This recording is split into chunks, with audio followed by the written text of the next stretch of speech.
नमस्कार दोस्तों, law factory channel पर आप सबका स्वागत है। आज हम पढ़ेंगे संपत्ति अंतरण अधिनियम 1882, ट्रांसफर ऑफ प्रॉपर्टी एक्ट 1882।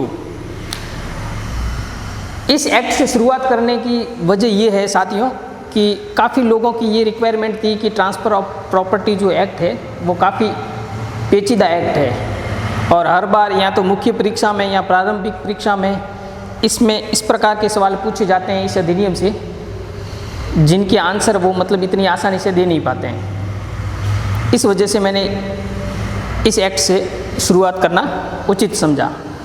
इसके साथ साथ हम लिमिटेशन एक्ट और एविडेंस एक्ट भी शुरू कर रहे हैं।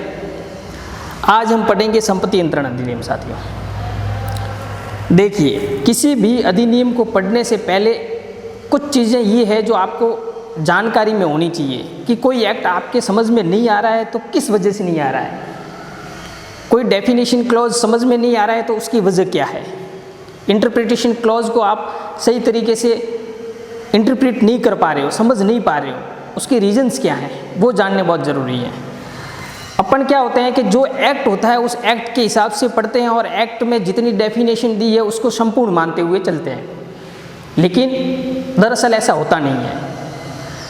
एक्ट में जैसे दिया हुआ है खड़ा कास्ट क्या है, जैसे इसमें बता दूं स्टैंडिंग टिम्बर, तो उसमें लिखा है कुछ भी नहीं, सिर्फ यही लिखा है कि खड़ा कास्ट जो कि स्थावर संपत्ति नहीं है। अपन ने यही पूछा कि एग्जाम में ये आएगा, लेकिन नहीं, इसको आपको डीपली में जाकर पढ़ना पड़ेगा कि स्टैंडिंग टिम्बर होता क्या है, इसको क्यों कौन सी संपत्ति में इसको लिया है, मूवेबल प्रॉपर्टी है तो क्यों है, इमूवेबल प्रॉपर्टी है तो क्यों है, स्थावर संपत्ति में क्यों नहीं है, इसके भी रीजन्स हैं। फिर क्या होता है, एक्ट में जो परिभाषा दी हुई थी उसके अनुरूप न्यायालयों द्वारा वो कई बार बदल दी जाती है। न्यायालय के निर्णय अनुसार सुप्रीम कोर्ट ने जजमेंट दिया है तो कुछ नई बातें उसमें ऐड हो जाती है जिसके बारे में हम वाकिफ नहीं होते हैं।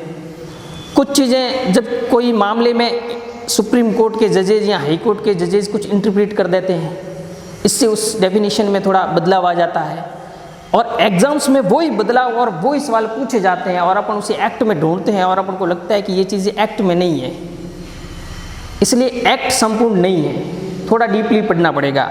आज मैं यही कोशिश करूँगा कि आपको वो सब बारीकियाँ बताऊँ जो आपको नहीं पता हो, और उस बारीकियों का पता होना बेहद ज़रूरी है अगर आप कोई भी एग्ज़ाम क्वालिफाई करना चाहते हो। तो पूरी कोशिश रहेगी कि मैं इतनी आसान भाषा में समझाऊं कि आपको एक बार पढ़कर वो एक्ट हमेशा के लिए याद हो जाए।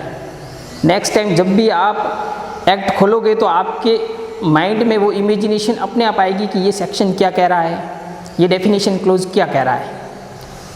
इस पर मैं ज़्यादा प्राथमिकता दूंगा। तो शुरू करते हैं ट्रांसफ़र ऑफ प्रॉपर्टी एक्ट 1882। आप सबको बताए 1882 का। ये चीज़ें ये है कि जैसे जूनियर लीगल ऑफिसर और जो एपीओ के एग्ज़ाम्स होते हैं उसमें छोटी छोटी चीज़ें पूछी जाती है। कब लागू हुआ था, इसका पूरा नाम क्या है, कब बना था, इसलिए इस चीज़ों पर गौर करना जरूरी है। तो बता दूं, देखो ये 17 फरवरी को तो संपत्ति अंतरण अधिनियम एक्ट बना था, बनकर तैयार हुआ था 17 फरवरी को। लागू कब किया था?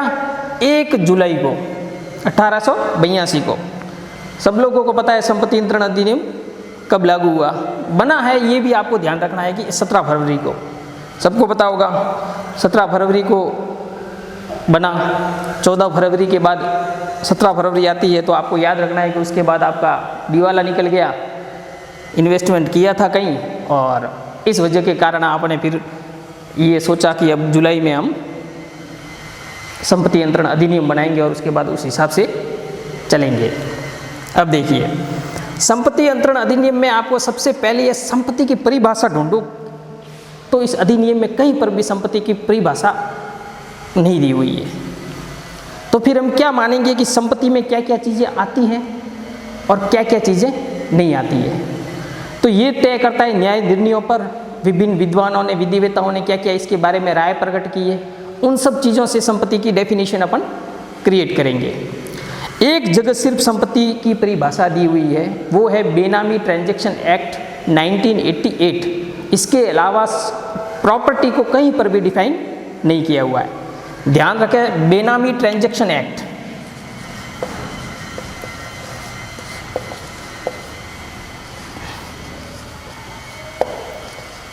ये कब का है? 1988 का। उसमें संपत्ति को डिफाइन किया हुआ है।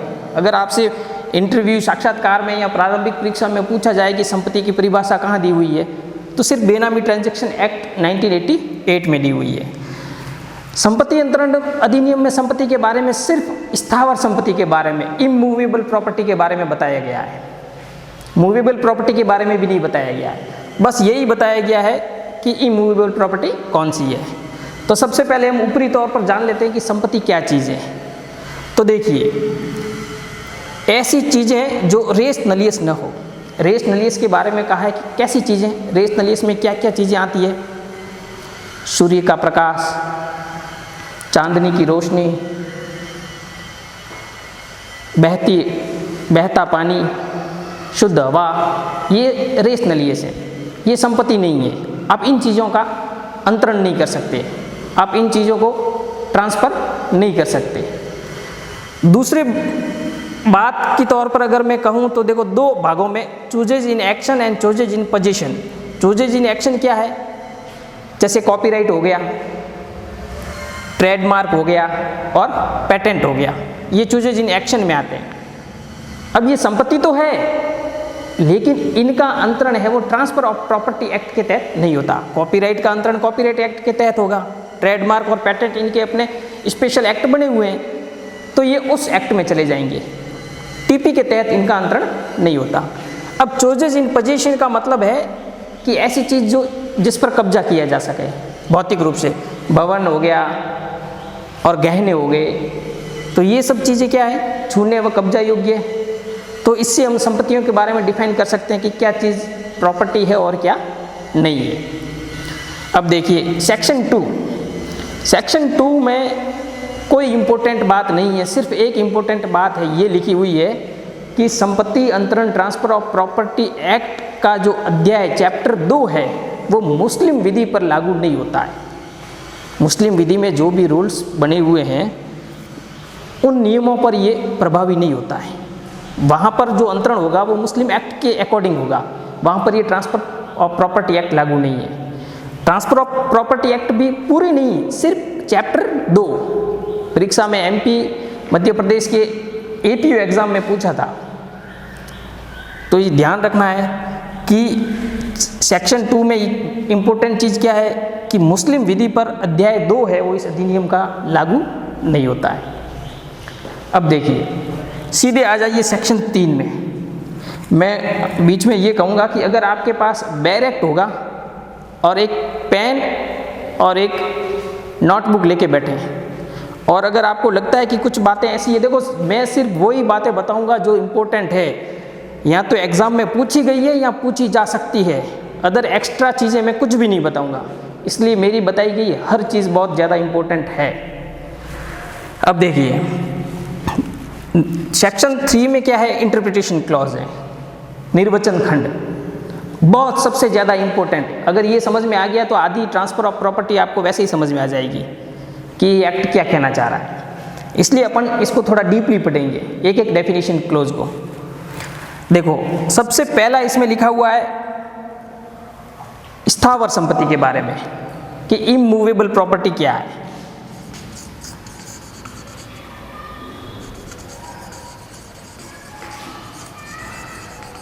तो इसमें क्या लिखा हुआ है एक्ट में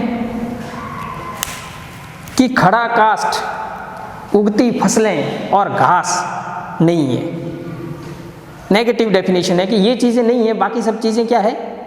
स्थावर संपत्ति, मतलब इमूवेबल प्रॉपर्टी। तो अब देखिए खड़ा काष्ठ पर जाते हैं। खड़ा काष्ठ क्या होता है? इस शब्द को पकड़िए, स्टैंडिंग टिम्बर क्या है? खड़े काष्ठ से वैसे सामान्य तौर पर तो देखो ये अर्थ निकलता है कि ऐसा कोई भी हरा भरा पेड़ जो ज़मीन पर उगा है उसे कहते हैं खड़ा काष्ठ। तो क्या हर प्रकार के पेड़ जो ज़मीन पर उगे हैं वो इमूवेबल प्रॉपर्टी है? हर प्रकार का खड़ा काष्ठ इमूवेबल प्रॉपर्टी है? इसके बारे में आपको जानना बहुत ज़रूरी होगा। इसके रिलेटेड कम से कम एग्जाम में 10 सवाल पूछे गए हैं, और मोस्टली सिविल जज के एग्ज़ाम में। और क्यों पूछे गए इसका रीज़न भी है जो मैं आपको बताऊंगा।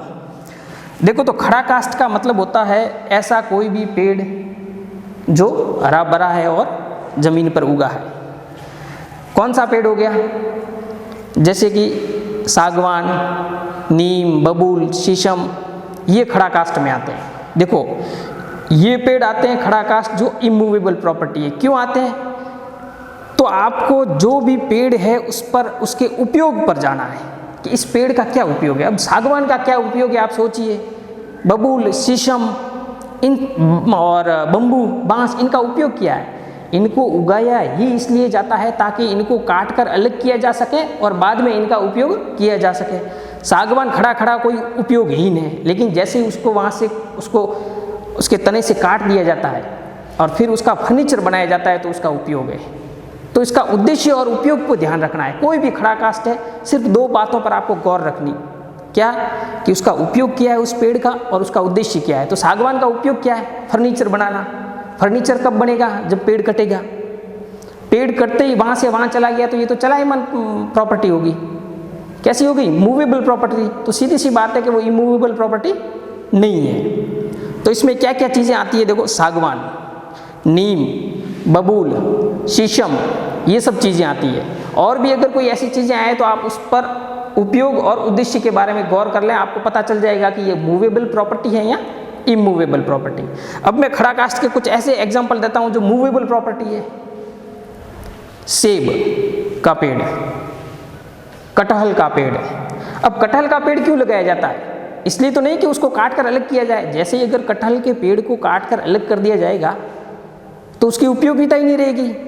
कटहल के पेड़ की उपयोगिता तब रहेगी जब वो वहीं पे खड़ा रहे और 12 मास, जब भी जितना भी उसकी एज है उस तक वो कटहल उस मालिक को देता रहा है। तो वो कैसी प्रॉपर्टी होगी? जिसका उद्देश्य उसको खड़ा रखने की है, उस पेड़ को काटने की नहीं है, वो संपत्ति कैसी होगी? इमूवेबल प्रॉपर्टी होगी, स्थावर। सेब के पेड़ हो गए, तेंदू का पत्ता जिससे बीड़ी बनाते हैं। 3 दफ़ा एग्जाम में पूछा गया है, सिविल जज के एग्जाम में, कि तेंदू का पेड़ कैसी प्रॉपर्टी है? इमूवेबल प्रॉपर्टी है। इनके पत्तों का इकट्ठे करने का अधिकार कैसा है? क्यों? क्योंकि वो पेड़ खड़ा रहेगा तभी तो उसके पत्ते मिलते रहेंगे ना। तो सीधी साधारण सी बात यही है कि जो प्रॉपर्टी, जो पेड़ है उसकी उपयोगिता खड़ा रहने से है तो वो कौन सी प्रॉपर्टी में चला जाएगा? Immovable property. और जिसका उपयोग ये है कि उसको काट कर ले जाना है कहीं और, तो वो चली जाएगी मूवेबल प्रॉपर्टी में। ठीक है, तो आपको ध्यान रखना है कौन कौन सी चीज़ें लिख लेना। सागवान, नीम, बबूल, शीशम, ये सब चीज़ें इमूवेबल प्रॉपर्टी है। मूवेबल में सेब का पेड़, कटहल का पेड़, नींबू का पेड़, आम का पेड़। ठीक है, आम का पेड़ जो इस उद्देश्य से लगाया हो कि इससे आम प्राप्त किए जा सकें। अगर आपने आपके घर पे आम का पेड़ सिर्फ छाए के उद्देश्य से लगाया है या फिर उसका उद्देश्य कुछ दूसरा है कि इसके बाद में हम फर्नीचर बनाएंगे, तो फिर वो वहाँ पर उद्देश्य जैसे ही बदल जाएगा तो उसकी प्रॉपर्टी का रूप भी बदल जाएगा। समझ गए? अब ऐसे कुछ इंपॉर्टेंट चीज़ें हैं जो एग्जाम में पूछी गई है, वो मैं आपको बता देता हूँ। देखो, महुआ का पेड़, तेंदू के पत्ते, तेंदू का पेड़, ये सब क्या है? Immovable property.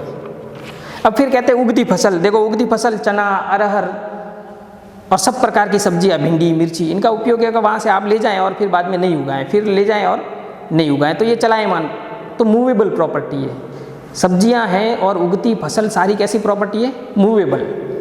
घास, वो भी उसी कैटेगरी में आती है।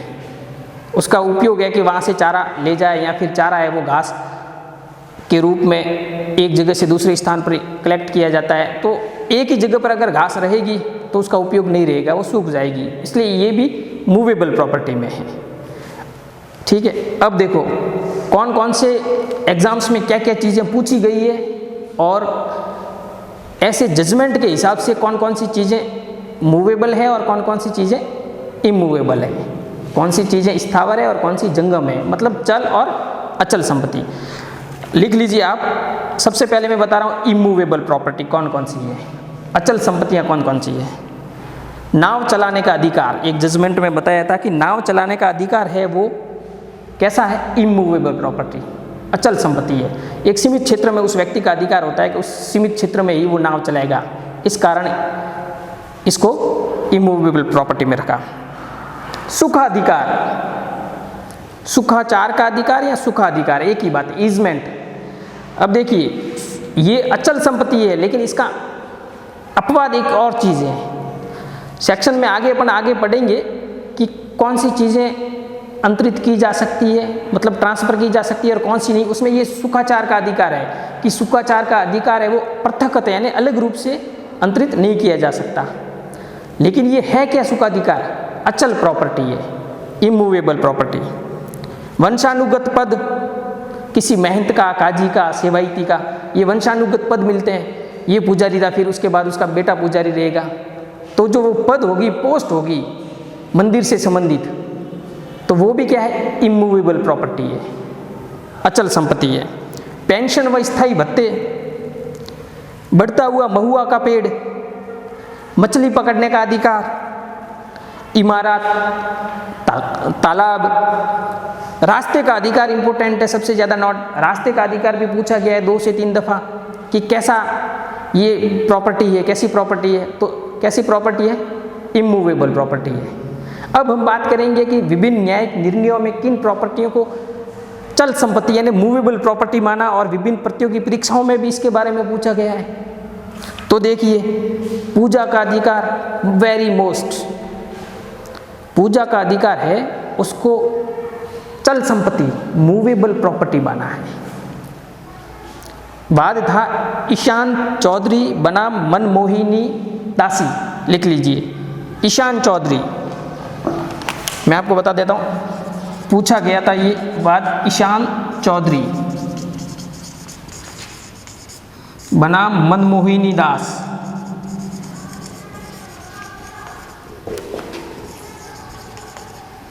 मनमोहिनी दास, इसके निर्णय में ये बताया गया था कि जो पूजा करने का अधिकार है वो कैसी प्रॉपर्टी है? चल संपत्ति है, मूवेबल प्रॉपर्टी है। फिर आगे अपन ने बात की जैसे कॉपीराइट है, ट्रेडमार्क है, रॉयल्टी है, और एक है सरकारी प्रॉमिसरी नोट, गवर्नमेंट का जो प्रॉमिसरी नोट होता है, या फिर प्रोनोट नोट, एक ही बात है, यानी कि वचन पत्र। सरकारी वचन पत्र भी कौन सी प्रॉपर्टी है? चल संपत्ति। ये भी एग्जाम में पूछा गया है। तो ये तो बात की हमने कौन कौन सी संपत्तियाँ मूवेबल है और कौन कौन सी इमूवेबल।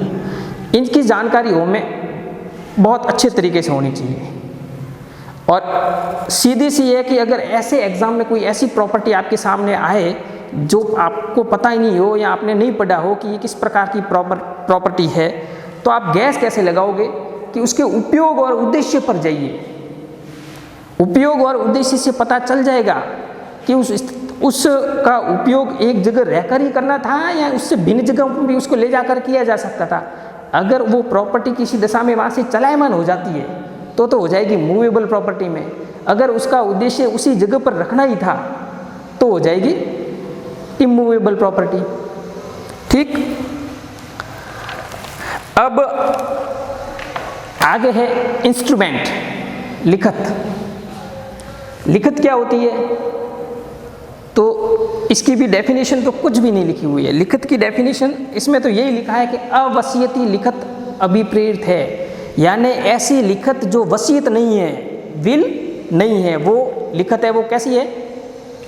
उसे लिखत माना जाएगा, वह विल नहीं है। अब कौन कौन सी?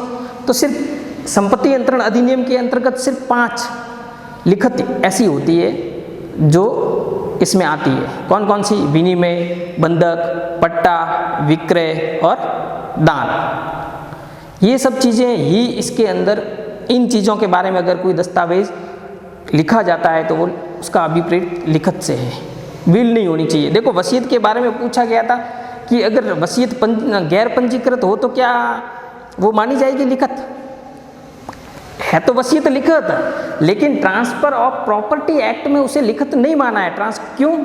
क्योंकि विल के अधिकार है वो इस एक्ट के अनुसार है, वो संयोजित नहीं किए जाएंगे, इसलिए ट्रांसफर ऑफ प्रॉपर्टी एक्ट में इससे दूर रखा गया है। वसीयत चाहे पंजीकृत हो, रजिस्टर्ड हो या फिर नॉन रजिस्टर्ड, पंजीकृत हो या फिर गैर पंजीकृत हो, वसीयत है वो लिखत नहीं है। तो इसकी अगर मेंस एग्जाम में अगर पूछा जाए कि लिखत से भी प्रेरित पूछा गया था तो आपको सिर्फ इतना नहीं लिखना है कि ऐसा दस्तावेज जो लिखित नहीं है, आपको लिखना है कि ऐसा औपचारिक दस्तावेज जिसमें किसी अधिकार का निर्माण किया गया हो किंतु वसीयत नहीं हो, चाहे वो पंजीकृत हो या गैर पंजीकृत हो। फिर आप कोष्टक में लिख सकते हैं विनिमय, बंधक, पट्टा, विक्रय और दान से संबंधित लिखापटी किए गए दस्तावेज है वो लिखित है। ये था लिखित। अब आगे देखिए क्या है, अनुप्रमाणित, बहुत इंपॉर्टेंट है। 15 से 20 सवाल सिविल जज में इसके रिलेटेड पूछे जा चुके हैं विभिन्न स्टेट्स की परीक्षाओं में। अनुप्रमाणित, अटेस्टेड क्या है? अनुप्रमाणन, अटेस्टेड। अनुप्रमाणन किसे कहते हैं, इसके लिए हम सीधी सी बात बताऊं मैं, जब किसी दस्तावेज की रजिस्ट्री यानी कि कोई भी विलेख लिखा जाता है, चाहे वो विनिमय के बारे में हो, बंधक के बारे में हो, पट्टे के बारे में हो या दान के बारे में हो, जिसमें विधि आपसे ये अपेक्षा करती है कि ऐसी लिखत है वो रजिस्ट्रीकृत होनी चाहिए और अटेस्टेड, अनुप्रमाणित होनी चाहिए। तो उसमें क्या होता है कि 2 गवाह होते हैं। कोई भी व्यक्ति आकर वो इस बात की तस्दीक करता है कि उस दस्तावेज में लिखी गई बातें से वो और लिखने वाला जो है उसकी स्वीकृति थी। कल अगर जो जिसने दस्तावेज निष्पादित किया है यानी विक्रय विलेख में जो बेचने वाला है, कल अगर वो मुकर जाए कि नहीं साहब मैंने तो नहीं बेची प्रॉपर्टी, ये तो धोखाधड़ी से हुआ था, तो उस वक्त में ये जो हाशिया गवाह, अटेस्टिंग विटनेस है, ये न्यायालय में उपस्थित होकर इस बात का साक्ष्य दे सके कि नहीं, कि निष्पादन सही था, धोखे, छल व कपट की कोई आशंका नहीं थी और इनकी स्वीकृति से हुआ था। इसलिए वो हाशिया गवाह होते हैं, वो अपने सिग्नेचर करते हैं और इस बात का तथ्य को सत्यता के रूप में साबित करते हैं। और जब वो अटेस्टेड करते हैं और जो दस्तावेज अटेस्टेड किया हुआ है उन गवाहों द्वारा, तब ये कहा जाता है कि उन्होंने इस बात का अनुप्रमाणन किया है। ये है अटेस्टेड। अब इसके लिए कुछ कंडीशंस हैं कि ये कब होगा, कब नहीं होगा और किस तरीके से होगा, इसकी रीति क्या है, या उसके बारे में इस डेफिनेशन में दिया हुआ है। देखिए सुनिए, हाशिया गवाह उसे कहते हैं जो दस्तावेज विलेख पर इस तथ्य या बात की तस्दीक या प्रमाणित करते हैं उस बात को कि विलेख या जो दस्तावेज है ना उस पर उस निष्पादक के ही हस्ताक्षर हैं, किसी अन्य के नहीं। कल वो मना कर दे कि सब मेरे हस्ताक्षर नहीं है, तो ये गवाह देंगे कि नहीं है, वो इनके ही हस्ताक्षर है, हम गवाह थे और उनके ही चिन्ह हैं। और ऐसा जो कोई भी दस्तावेज पर हस्ताक्षर और चिन्ह जोर जबरदस्ती नहीं लिया गया था। कल कह दे कि साहब मैं तो असम्यक असर में था, मैं तो पिया हुआ था, इन्होंने मुझे शराब पिला दी थी और मैंने सिग्नेचर कर दिए, उस बात की मुझे जानकारी नहीं थी, तो ये गवाह इस बात की गवाही देंगे। अब अनुप्रमाण का अर्थ है, वो एग्जाम में पूछा गया था, निष्पादन के अर्थ में इसका मुख्य प्रभाव क्या है, अनुप्रमाणन का क्यों करवाया जाता है। तो ध्यान रखना, सिविल जज एमपी में पूछा गया था, तो इसका प्रभाव है साक्ष्य। अनुप्रमाणन का अर्थ किसी प्रपत्र यानी कोई भी जो दस्तावेज है उसके निष्पादन का साक्ष्य प्रस्तुत करना है। बाकी गवाहियों से कोई मतलब नहीं है, चाहे वो मर जाए, आए नहीं, कुछ भी हो जाए, लेकिन वक्त जरूर उनका साक्ष्य लिया जा सके, वो इस बात की गवाही दे जा सके कि निष्पादन किस रीति से किया गया था। इस बात के लिए साक्ष्य प्रस्तुत करना इनका मुख्य प्रभाव है, किसका, अनुप्रमाणन का। और प्रमाणित करने वाला जो है व्यक्ति, जो भी गवाह है, वो इस बात की गवाही दे सके कि जो दस्तावेज निष्पादक के द्वारा ही किया गया था, या उसकी निर्देश पर किया गया था, या उसकी अभिस्वीकृति के आधार पर किया गया था। या तो उसके द्वारा ही किया गया था, या साहब उसने निर्देश दिया था कि हाँ मैं खड़ा हूँ, मैं बेच रहा हूँ, मेरी तरफ से ये सिग्नेचर करेगा, आप देखो और आप गवाही दो, तो उसके निर्देश पर हुआ, या उसकी अभिस्वीकृति एक्नॉलेजमेंट के अकॉर्डिंग हुआ, तो वो अनुप्रमाण का प्रभाव साक्ष्य के रूप में होता है। ठीक है, इंपॉर्टेंट बात।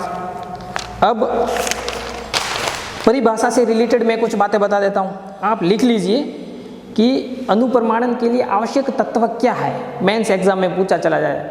देखो मेंस एग्जाम की मैं इसलिए बात करता हूँ कि आप मेरे से पढ़ोगे, मुझे पता है कि प्री आप विदाउट एनी हेजिटेशन, बिना किसी हिचकिचाहट के निकाल दोगे।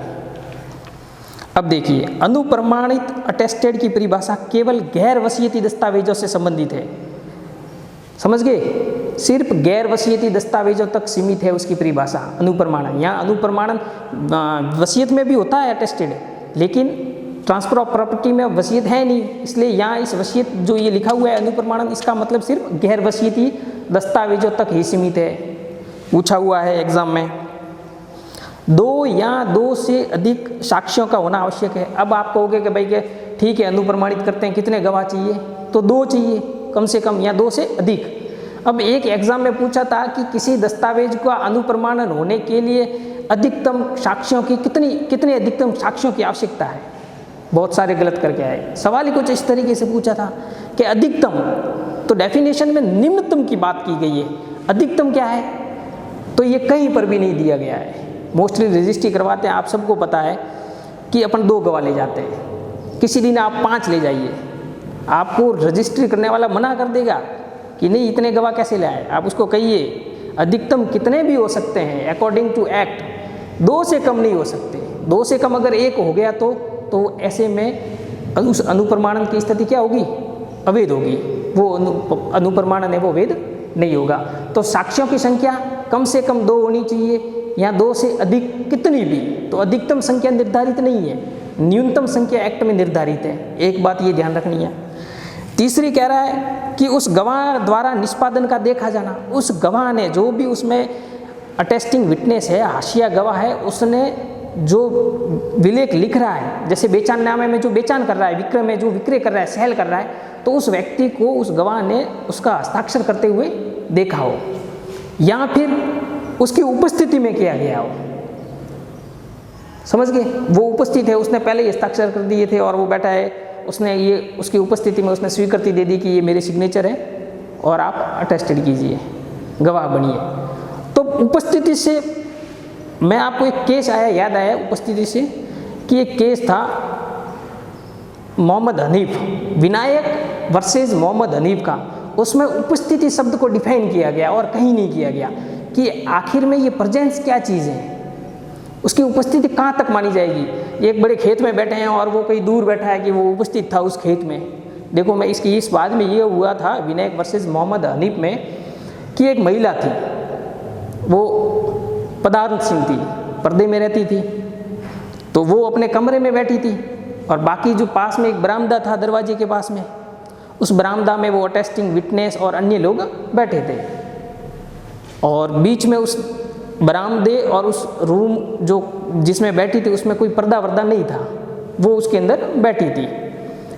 तो उस न्यायालय ने ये माना किया गया कि ये उपस्थिति है, जरूरी नहीं है कि वो एकदम बिल्कुल आपके पास में बैठी हो, लेकिन वहाँ उसकी उपस्थिति है। मतलब अगर उसे इस बारे में कोई आपत्ति होती तो वो मना कर देती, क्योंकि उसने सारी बातें सुनी थी। इससे ये माना जाएगा कि उसकी उपस्थिति है। विनायक वर्सेस मोहम्मद हनीफ। तो निष्पादन का देखा जाना जरूरी है। अगर कोई ऐसा व्यक्ति जो बाद में आ जाए जिसने निष्पादन को नहीं देखा हो और उसने अनुप्रमाणित किया है तो अनुप्रमाणित वेद होगा। देखा जाना नेसेसरी एलिमेंट है एक चीज़। फिर देखो निष्पादक की अभिस्वीकृति, अगर उसने एक्नॉलेजमेंट अपनी तरफ से स्वीकृति दी है, ये बहुत ज़रूरी है। अब बिना अभिस्वीकृति वेद नहीं है। अब देखिए चौथा पॉइंट है कि सुप्रीम कोर्ट के अनुसार दस्तावेज पर अंतरणकर्ता के दस्तखत होने के पूर्व दस्तावेज अनुप्रमाणित अटेस्टेड हुआ हो तो वह वेद माना नहीं जाएगा। यानी आप मान लो आप गवाह देने गए वहाँ अटेस्टिंग और आपके जाने से पहले ही जो बेचान करने वाला था ना, उसने पहले ही साइन किए हुए थे उस दस्तावेज पर, और फिर आप करोगे, यानी आपने उसे नहीं देखा, उसने पहले ही कर दिए थे, और फिर आप अगर करोगे तो ऐसे में वो अनुप्रमाणित जो किया हुआ है वो वेद नहीं है। क्यों? क्योंकि उसकी उपस्थिति तो थी, लेकिन उसको निष्पादन करते हुए, उसने अपने हस्ताक्षर करते हुए या अंगूठे का निशान लगाते हुए आपने उस व्यक्ति को नहीं देखा। तो ऐसे में सुप्रीम कोर्ट के जजमेंट के अनुसार कि अगर विक्रय विलेख या किसी भी विलेख में हाशिया गवाह के अटेस्टेड करने से पहले कोई निष्पादन किया हुआ है दस्तावेज, तो वो अनुप्रमाणन कैसा होगा? अवैध होगा। दोनों या सभी अनुप्रमाणक गवाहों की एक साथ उपस्थिति आवश्यक नहीं है। देखो पहली कंडीशन तो क्या है कि 2 गवाह होने चाहिए। अब कह रहा है कि दोनों उपस्थिति एक साथ आवश्यक नहीं है। मतलब कि अपन रजिस्ट्री करवाने गए, आज अपन को एक ही गवाह मिला और उसने अपनी उसकी उस उपस्थिति में और निष्पादन को करते हुए उसने कर दिया। फिर दूसरे दिन आए, दूसरा गवाह आया, उसने भी देखा निष्पादन करते हुए। और तो ऐसे में ज़रूरी है, ऐसा नहीं है कि दोनों एक साथ हो, इसने भी इसको दोनों गवाहों ने एक दूसरे को देखा हो, ये आवश्यक नहीं है। आवश्यक ये है कि जो भी अटेस्टिंग विटनेस है उसने उस निष्पादन को देखा हो, निष्पादन करते हुए देखा हो, उसने साइन और ये सब करते हुए देखा हो, ये सब चीज़ें आवश्यक है। दोनों गवाह एक साथ हो ऐसा ज़रूरी नहीं है। नेक्स्ट चीज़ ये है कि इस अनुप्रमाणन की सभी बातें भूतलक्षी प्रभाव से लागू होगी। अब एक और बात है, यदि कोई दस्तावेज विधित अनुप्रमाणित नहीं किया गया है तो उसे न्यायालय द्वारा परिवर्तित नहीं कराया जा सकता। भाई अब अनुप्रमाणन की ज़रूरत कहाँ पड़ी, यही तो है ना। अगर आपने दो की जगह एक विटनेस लिया है तो फिर न्यायालय में जाओगे कि मैंने इसको ये बेचा था और ये समस्या हो गई, तो न्यायालय आपको सीधा कह देगा, श्रीमान पहले आप अपना अटेस्टेड था वो वैलिड तो करते, आपका तो जो अनुप्रमाणन है वही अवैध है। ऐसे में हम आपको लाभ नहीं दे सकते, न्यायालय द्वारा आप ये परिवर्तित नहीं कराया जा सकता। तो विधित अनुप्रमाणन कैसा होना चाहिए, वैध होना चाहिए। अब एक और मैं बात जो मैं आपको नहीं बताई, देखो दस्तावेज विलेख में शामिल पक्षकार अनुप्रमाणक नहीं हो सकता। यानी मान लो एक बेच रहा है और दूसरा खरीद रहा है, अब वो दोनों में से ही एक है वो नीचे विटनेस भी बन रहा है, तो यानी कि जो संबंधित पक्षकार है वो अटेस्टिंग विटनेस नहीं हो सकता, कतई किसी भी परिस्थिति में वो नहीं हो सकता। या फिर ऐसा व्यक्ति जो उस निष्पादन में उस लेख में कहीं न कहीं उसका रोल है, संबंधित पक्षकार की ओर से उसका भी कहीं न कहीं उसकी भूमिका है, तो वो भी व्यक्ति है वो अनुप्रमाणक नहीं बन सकता, अटेस्टिंग विटनेस हाशिया गवाह नहीं बन सकता। अब आइए डेफिनेशन पर, एक्ट निकालिए और डेफिनेशन अब पढ़िए। एक और चीज़ भूल गया कि अनुप्रमाणन का कोई प्रारूप नहीं होता है, भूल गया था, माफ़ कीजिए। अनुप्रमाणन का कोई प्रारूप नहीं होता है। प्रारूप, अब आप सोचोगे किस प्रकार का प्रारूप, देखिए मैं आपको बताऊं कि आपने और मैंने रजिस्ट्री की आज, यहाँ सारी बातें लिखी हुई है कि ये अपने उस दस्तावेज के निर्बंधन है, अपन ने क्या कंडीशन लिखी, कितनी रकम में लिया, ये सब चीज़ें। अब अपन ने यहाँ एक विटनेस का यहाँ दे दिया, यहाँ उसका फ़ोटो, नाम, एड्रेस यहाँ लिख दिया। अब दूसरे विटनेस को अपन ने यहाँ लिख दिया, यहाँ उसका फ़ोटो, नाम, पता, एड्रेस, यहाँ सब कुछ लिख दिया।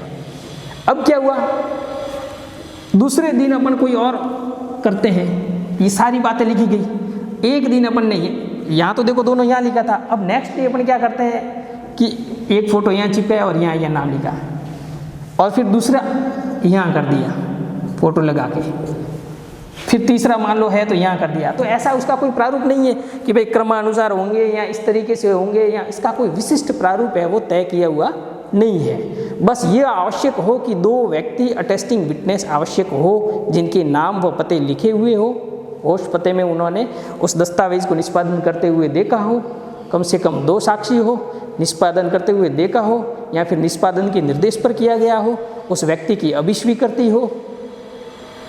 तो ये सब चीज़ें क्या है, अनुप्रमाणन के लिए आवश्यक हैं, लेकिन जो विशिष्ट प्रारूप ये आवश्यक नहीं है। कहीं भी डिफाइन नहीं किया गया है कि अनुप्रमाणन का कोई विशिष्ट प्रारूप किस प्रकार का होगा। अब डेफिनेशन पे आइए।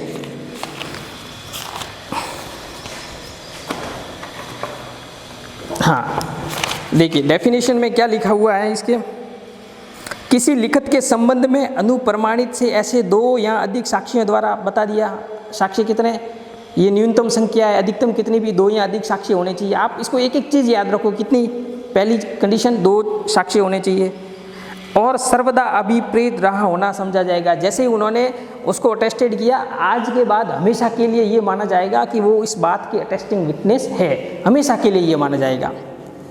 फिर जिनमें से हर एक ने, यानी जो 2 अटेस्टिंग विटनेस है ना, उनमें से प्रत्येक व्यक्ति ने निष्पादक को लिखत पर, ये जैसे निष्पादन की लिखत है उस पर, जिसने बेचान किया है तो उसने बेचान करते व्यक्ति को देखा है, मैं गवाह हूँ तो मैंने उसको देखा है हस्ताक्षर करते, यहाँ अपना चिन्ह लगाते हुए देखा है, यहाँ उस व्यक्ति का चिन्ह। अब चिन्ह से रिलेटेड ये है मार्क, अब चिन्ह अंगूठा निशान नहीं है, ध्यान रखना, अंगूठा निशान हस्ताक्षर में आ जाए।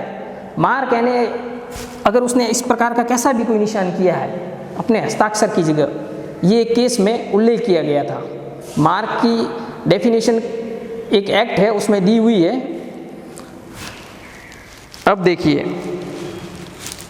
हस्ताक्षर करते देखा, अपना चिन्ह लगाते देखा, और निष्पादक की उपस्थिति में उसकी प्रेजेंस नेसेसरी है, ठीक है, अपना उपस्थिति में और उसके निर्देश द्वारा, या तो उसको देखा है या फिर उसने किसी और को निर्देश दिया है कि ये करेगा, तो वो भी आपने देखा हुआ हो।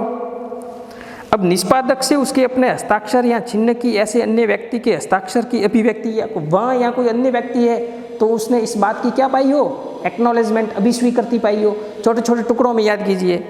फिर एक हर एक निष्पादक की उपस्थिति में लिखित पर हस्ताक्षर किए हैं, और फिर हर एक निष्पादक ने उसकी उपस्थिति में हस्ताक्षर किए हैं, किंतु यह आवश्यक नहीं है दोनों व्यक्ति ने किए हो उनके बाद, लेकिन वो जो दोनों व्यक्ति अटेस्टिंग विटनेस है, ये आवश्यक नहीं है कि दोनों एक साथ आवश्यक हो, ये भी मैंने बता दिया आपको। अब ये कह रहा है कि अनुप्रमाणन का कोई विशिष्ट प्रारूप आवश्यक नहीं होगा। No particular form of attestance shall be necessary. कोई फॉर्म नहीं है, यहाँ कर दो वहाँ कर दो। एक दस्तावेज होता है, स्टाम्प पेपर लिए जाते हैं, और जब जरूरत हो आगे तो पीछे पाई पेपर होते हैं, उसके अनुसार आप कर दो। इसका कोई विशिष्ट प्रारूप फॉर्म तय किया हुआ नहीं है। अब देखो, ये तो था अनुप्रमाणन।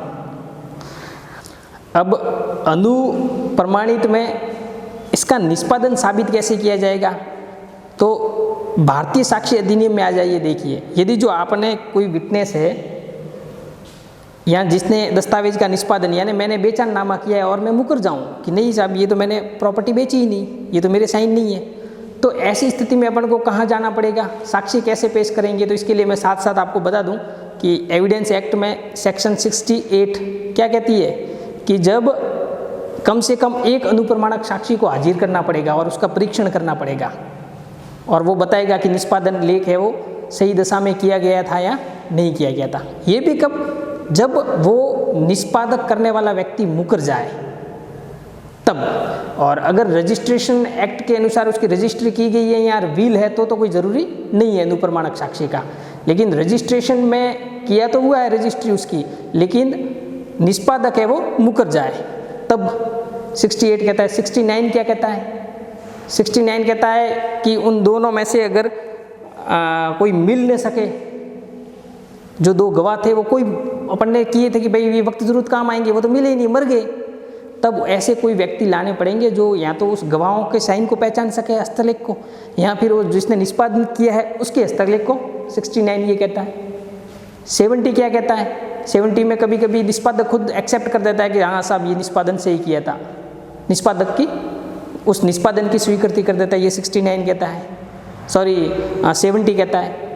71 में क्या होता है कि कभी कभी निष्पादक आ तो जा, सॉरी गवाह को अपन कोर्ट में बुला तो ले आते हैं, लेकिन मान लो वो इतना बुढ़ा हो गया, कहता है कि साहब मुझे तो स्मरण ही नहीं है, याद ही नहीं है, क्या पता मैंने ये गवाही दी थी या नहीं दी थी। मना उसको हो कि ये कह दे या तो मुकर जाए वो खुद, कौन? खुद ये अनुप्रमाणक साक्षी मुकर रहा है, और या फिर ये कह रहा है कि साहब मुझे याद नहीं, बहुत वर्ष पुरानी बात है, कम से कम 25 वर्ष पुरानी बात है, और हो सकता है मैंने इस बात की गवाही दी होगी और मैंने कई जगह गवाही दी है, इसलिए मुझे इसके निबंधनों के बारे में कुछ पता नहीं है। तब साक्ष्य अधिनियम कहता है कि किसी अन्य साक्ष्य से, अब वो अन्य साक्ष्य कैसा है ये तो नहीं लिखा हुआ है, लेकिन ये किया हुआ है किसी अन्य साक्ष्य से साबित करना पड़ेगा। तो ये था कि अनुप्रमाणन को कैसे साबित किया जाएगा, तो इससे उसको को रिलेटेड करके पढ़िए, थोड़ा बहुत ईजी हो जाएगा, एविडेंस एक्ट भी ईजी हो जाएगा, और ये भी पता चल जाएगा कि अच्छा इसकी ज़रूरत वहाँ पड़ती है, इसलिए अपन इसको अनुप्रमाणित करते हैं, और अटेस्टिंग विटनेस क्या होता है, ये सब चीज़ें थी। ठीक है, अब आगे है रजिस्ट्रीकृत। रजिस्ट्रीकृत के बारे में आपको सिर्फ इतनी बात, रजिस्ट्रीकृत का अभिप्राय सिर्फ दस्तावेजों के रजिस्ट्रीकरण से संबंधित है और कुछ भी नहीं पूछा जा सकता इसमें से। और ये 2 बार पूछा गया है कि संपत्ति अंतरण अधिनियम ट्रांसफर ऑफ प्रॉपर्टी एक्ट के अनुसार रजिस्टर्ड का मतलब किससे है, तो है दस्तावेजों के रजिस्ट्रीकरण से, और कुछ भी नहीं। अब भूबद्ध चीज़ें, attached to the earth means, भूबद्ध चीज़ें क्या होती है? तो 2 चीज़ें इसमें बताइए, सॉरी 3 चीज़ें बताइए। एक तो भूमि में मूलित, जैसे पेड़ और झाड़ियाँ, जिसका मूल है वो ज़मीन में गड़ा हुआ हो, लेकिन उसमें डिफाइन कर दिया है कि उसमें वो पेड़ और झाड़ियाँ ही आएगी, वृक्षों को ले आए। ठीक है, भूपद यानी भूमि से लगा हुआ हो।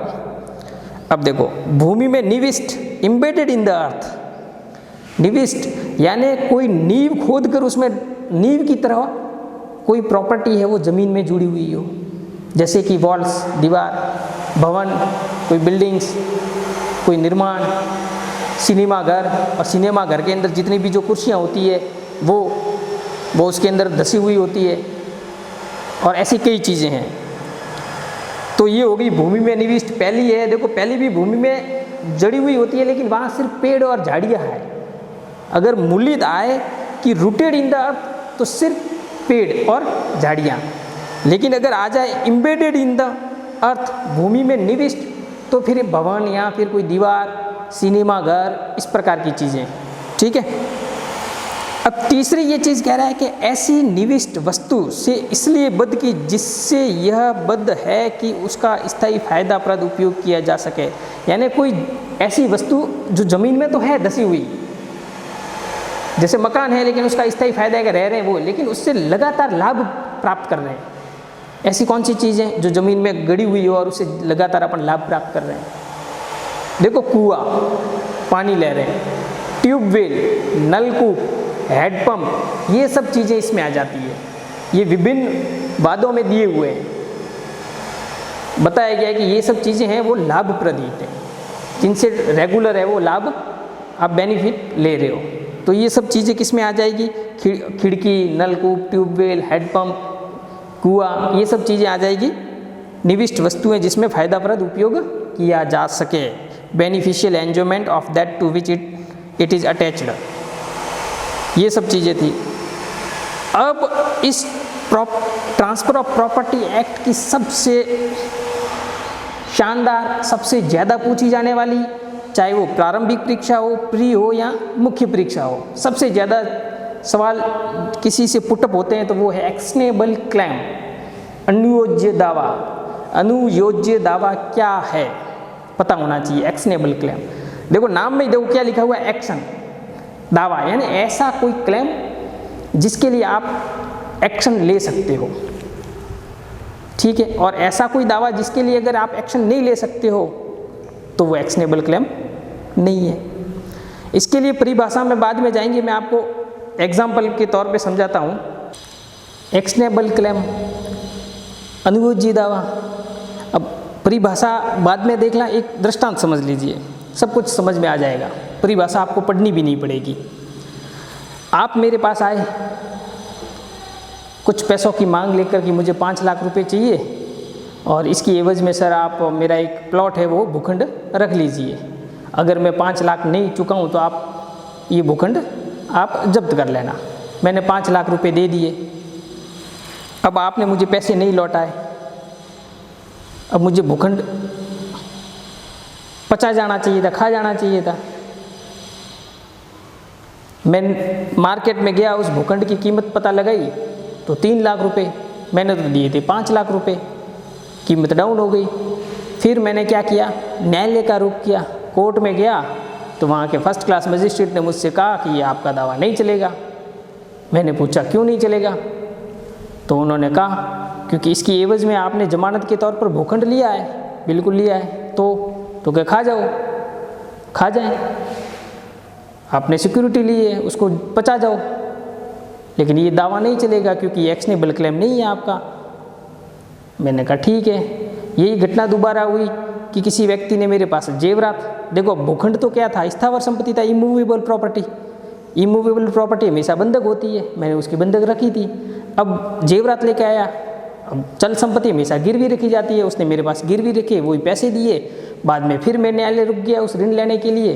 न्यायालय ने कहा कि जब आपने जमानत ली है ऑलरेडी, जेवर रखे हैं आपके पास, तो आप कैसे आ गए कोर्ट, ये तो आपका दावा नहीं चलेगा क्योंकि ये एक्शनेबल नहीं क्लेम नहीं है, अनुयोज्य दावा नहीं है, क्योंकि आपने इसके लिए एज ए सिक्योरिटी के तौर पर आपने जेवरात और जेवर है वो गिरवी रखे हुए आपके पास, आप उसको खा जाइए।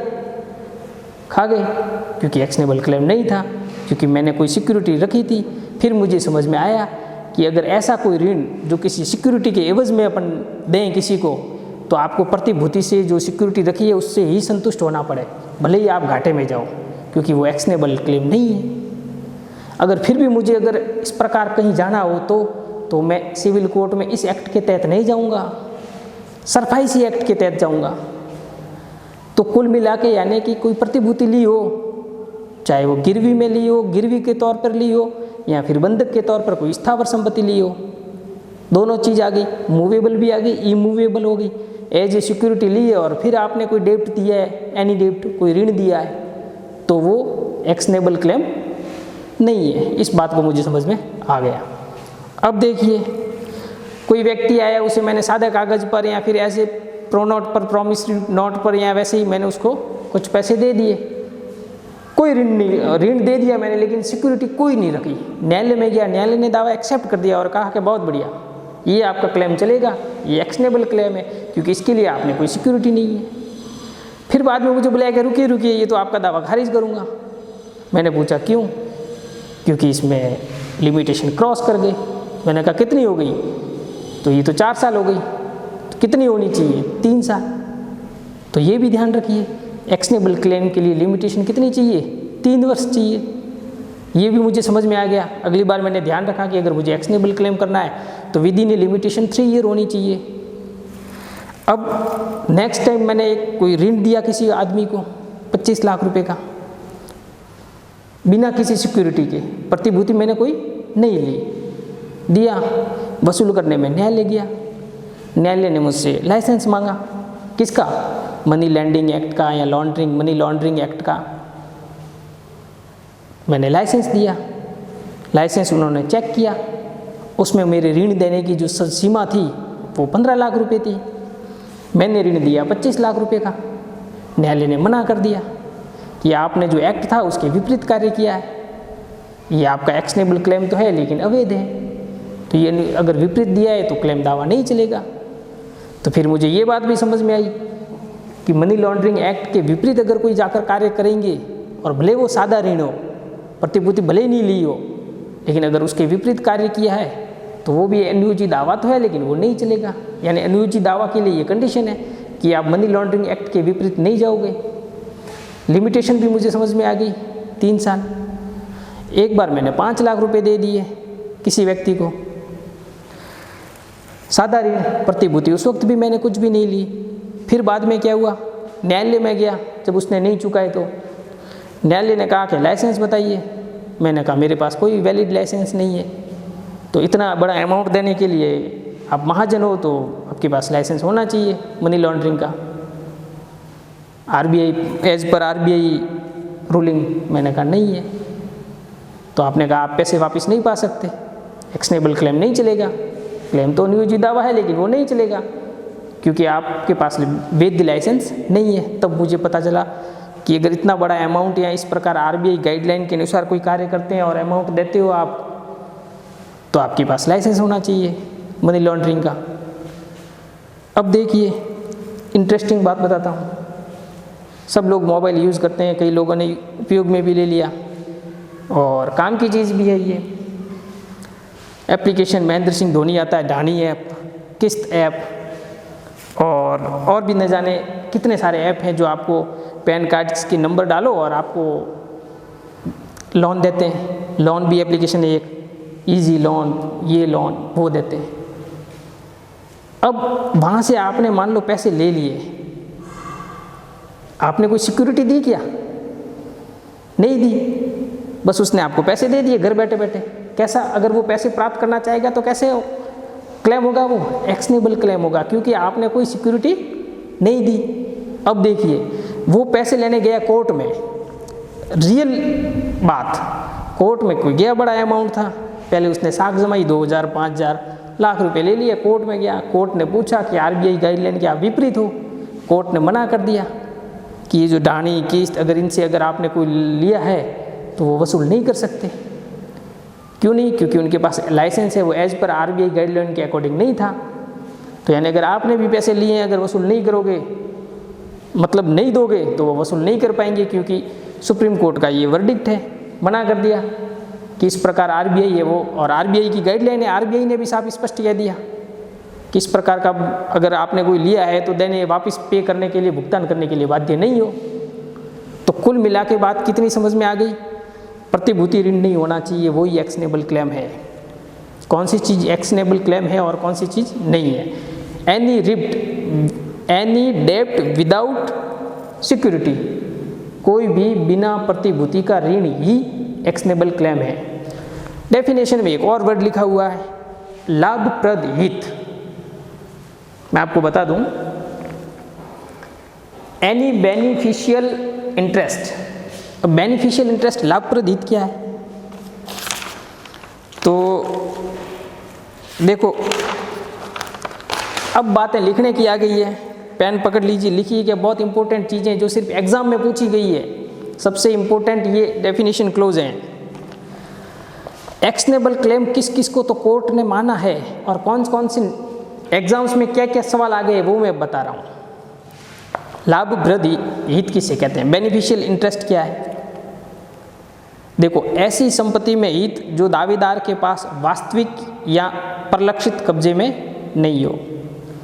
इसके लिए आपको कब्जा पढ़ना पड़ेगा कि वास्तविक कब्जा या परिलक्षित कैसा हो। कोई भी हित जो, मतलब ऐसी संपत्ति में तो हित है लेकिन आपके पास उसका कब्जा नहीं है, बस इतना ध्यान रखिए। किसी संपत्ति में आपका हित है, वो मांग रहे हो लेकिन नहीं है। जैसे एग्जाम्पल के तौर पे बकाया किराया की मांग, किराए की राशि तो मांग रहे हो, संपत्ति में आपका हित है कि वो संपत्ति आपकी है, लेकिन उस वक्त जब आप किराया मांग रहे हो आपके कब्जे में नहीं है। तो एक न्यायालय ने बाद में बकाया किराया की मांग होना एक्शनेबल क्लेम माना है, क्योंकि वो कैसा हित है? लाभप्रद हित है। लिख लो, बकाया किराया का जो दावा है वो एक्शनेबल क्लेम है। और फर्म में भागीदारी, कोई आपने कंपनी खोल दी, कोई भागीदारी है, तो अगर वो भागीदारी है तो भी वो क्या है? एक्शनेबल क्लेम है। और अगर मान लो आप पार्टनर हो और आपने हिसाब मांगा, वो नहीं दे रहा है आपका पार्टनर, दूसरा पार्टनर, तो आप न्यायालय जा सकते हो उस हिसाब के लिए, न्यायालय मना नहीं करेगा। क्यों? क्योंकि अकॉर्डिंग टू सुप्रीम कोर्ट की वर्डिक्ट के हिसाब से पार्टनर द्वारा मांगा गया हिसाब भी क्या है? एक्शनेबल क्लेम है। और एग्जाम में पूछा गया है कि क्या किसी पार्टनर द्वारा मांगा गया हिसाब एक्शनेबल क्लेम है या नहीं है, या निम्नलिखित में से क्या है क्या नहीं है, तो उसमें ये आ गया है। अब देखिए, लाभप्रद हित की एक बात तो मैंने क्या कहा कि संपत्ति में ऐसा हित जिसका आप दावा करते हो लेकिन वो संपत्ति आपके कब्जे में नहीं है, बकाया किराए वाला हो गया। अब दूसरी डेफिनेशन दो भागों में मैंने इसको बांटी है कि ऐसा हित जिसके लिए भुगतान किया हो, चाहे एक बार में, मासानुमासी मंथली किया हो आपने, या किसी भी तरीके से किया हो, और उसी भुगतान को परिस्थितियों की वजह से वापस पाना लाभप्रद हित है। यानी आपने क्या किया हो, संपत्ति फंपत्ति इसमें कुछ नहीं है, ऐसा हित है जो आपने भुगतान किया हो कभी मासानुमासी, यानी महीने की महीने कहीं किस्तें दी हो, फिर आपका अमाउंट इकट्ठा हो गया, वापस लेना हो, इस प्रकार का। इससे रिलेटेड देखो क्या क्या अनुयोज्य दावे हैं और क्या नहीं है, अब आपको सब समझ में आ जाएगा। इतने सारे एग्जाम्स में पूछे गए हैं, अगर आप वैसे याद करोगे कि ये है ये नहीं है, कभी समझ में नहीं आएगा, वो आपको रटना पड़ेगा, रटो मत। देखो, बकाया किराया का अनुयोज्य दावा इसलिए है क्योंकि वो संपत्ति आपके कब्जे में नहीं है लेकिन उसका हित आप में है और इसलिए आप कुछ राशि उससे मांग रहे हो। वो का वो भागीदारी में भी आ गया और फर्म के उसमें भी आ गया। तो फर्म में भागीदारी का दावा या पार्टनर द्वारा मांगा गया क्योंकि पार्टनर ने कोई संपत्ति रखी थी, तो संपत्ति अब उसके पास है नहीं, हिसाब मांगेगा क्योंकि वो उसके अकेले की तो है नहीं, उसके कब्जे में नहीं है, इसलिए वो हिसाब मांगना भी क्या हो गया? Actionable claim. अब कौन कौन से एक्शनेबल क्लेम माने हैं? जीवन बीमा में भरी गई किस्त की राशि पाने, LIC की आपने किस्त करी थी, महीने के महीने किस्त देते थे, 5 साल का आपने बीमा किया था, 5 साल में आपको कुछ हुआ नहीं, सौभाग्य की बात है, 5 साल में पैसे इकट्ठे हो गए। अब उन पैसों को वापस लेने के लिए आप गए, LIC ने देने से मना कर दिया या फिर आनाकानी की, आपको तुरंत चाहिए थे, आपने कोर्ट का रुख किया, कोर्ट ने मान ली कि मासानुमासी या इस प्रकार से कोई भुगतान किया गया हित है और इकट्ठा हो जाए तो वो लोगे वापस, तो आपको मिलेगा, वो एक्शनेबल क्लेम है। इसमें आ गया ये, यानी LIC की जो किस्तें जमा हुई है, देय किस्तें, वो अगर आप वापस मांगोगे तो देनी पड़ेगी और वो एक्शनेबल क्लेम है। नीलामी में लगाई गई बोली की राशि, किसी नीलामी में आपने भाग लिया, आपने बोली लगाई ली कि 5 लाख रुपए, और उस बोली लगाने के लिए जो राशि आपने पहले भरी थी वो अब आपको राशि वापस चाहिए। कोई भी विभाग, नगर पालिका, नगर निगम नहीं दे रहा है तो आप जा सकते हो, न्यायालय का रुख कर सकते हो।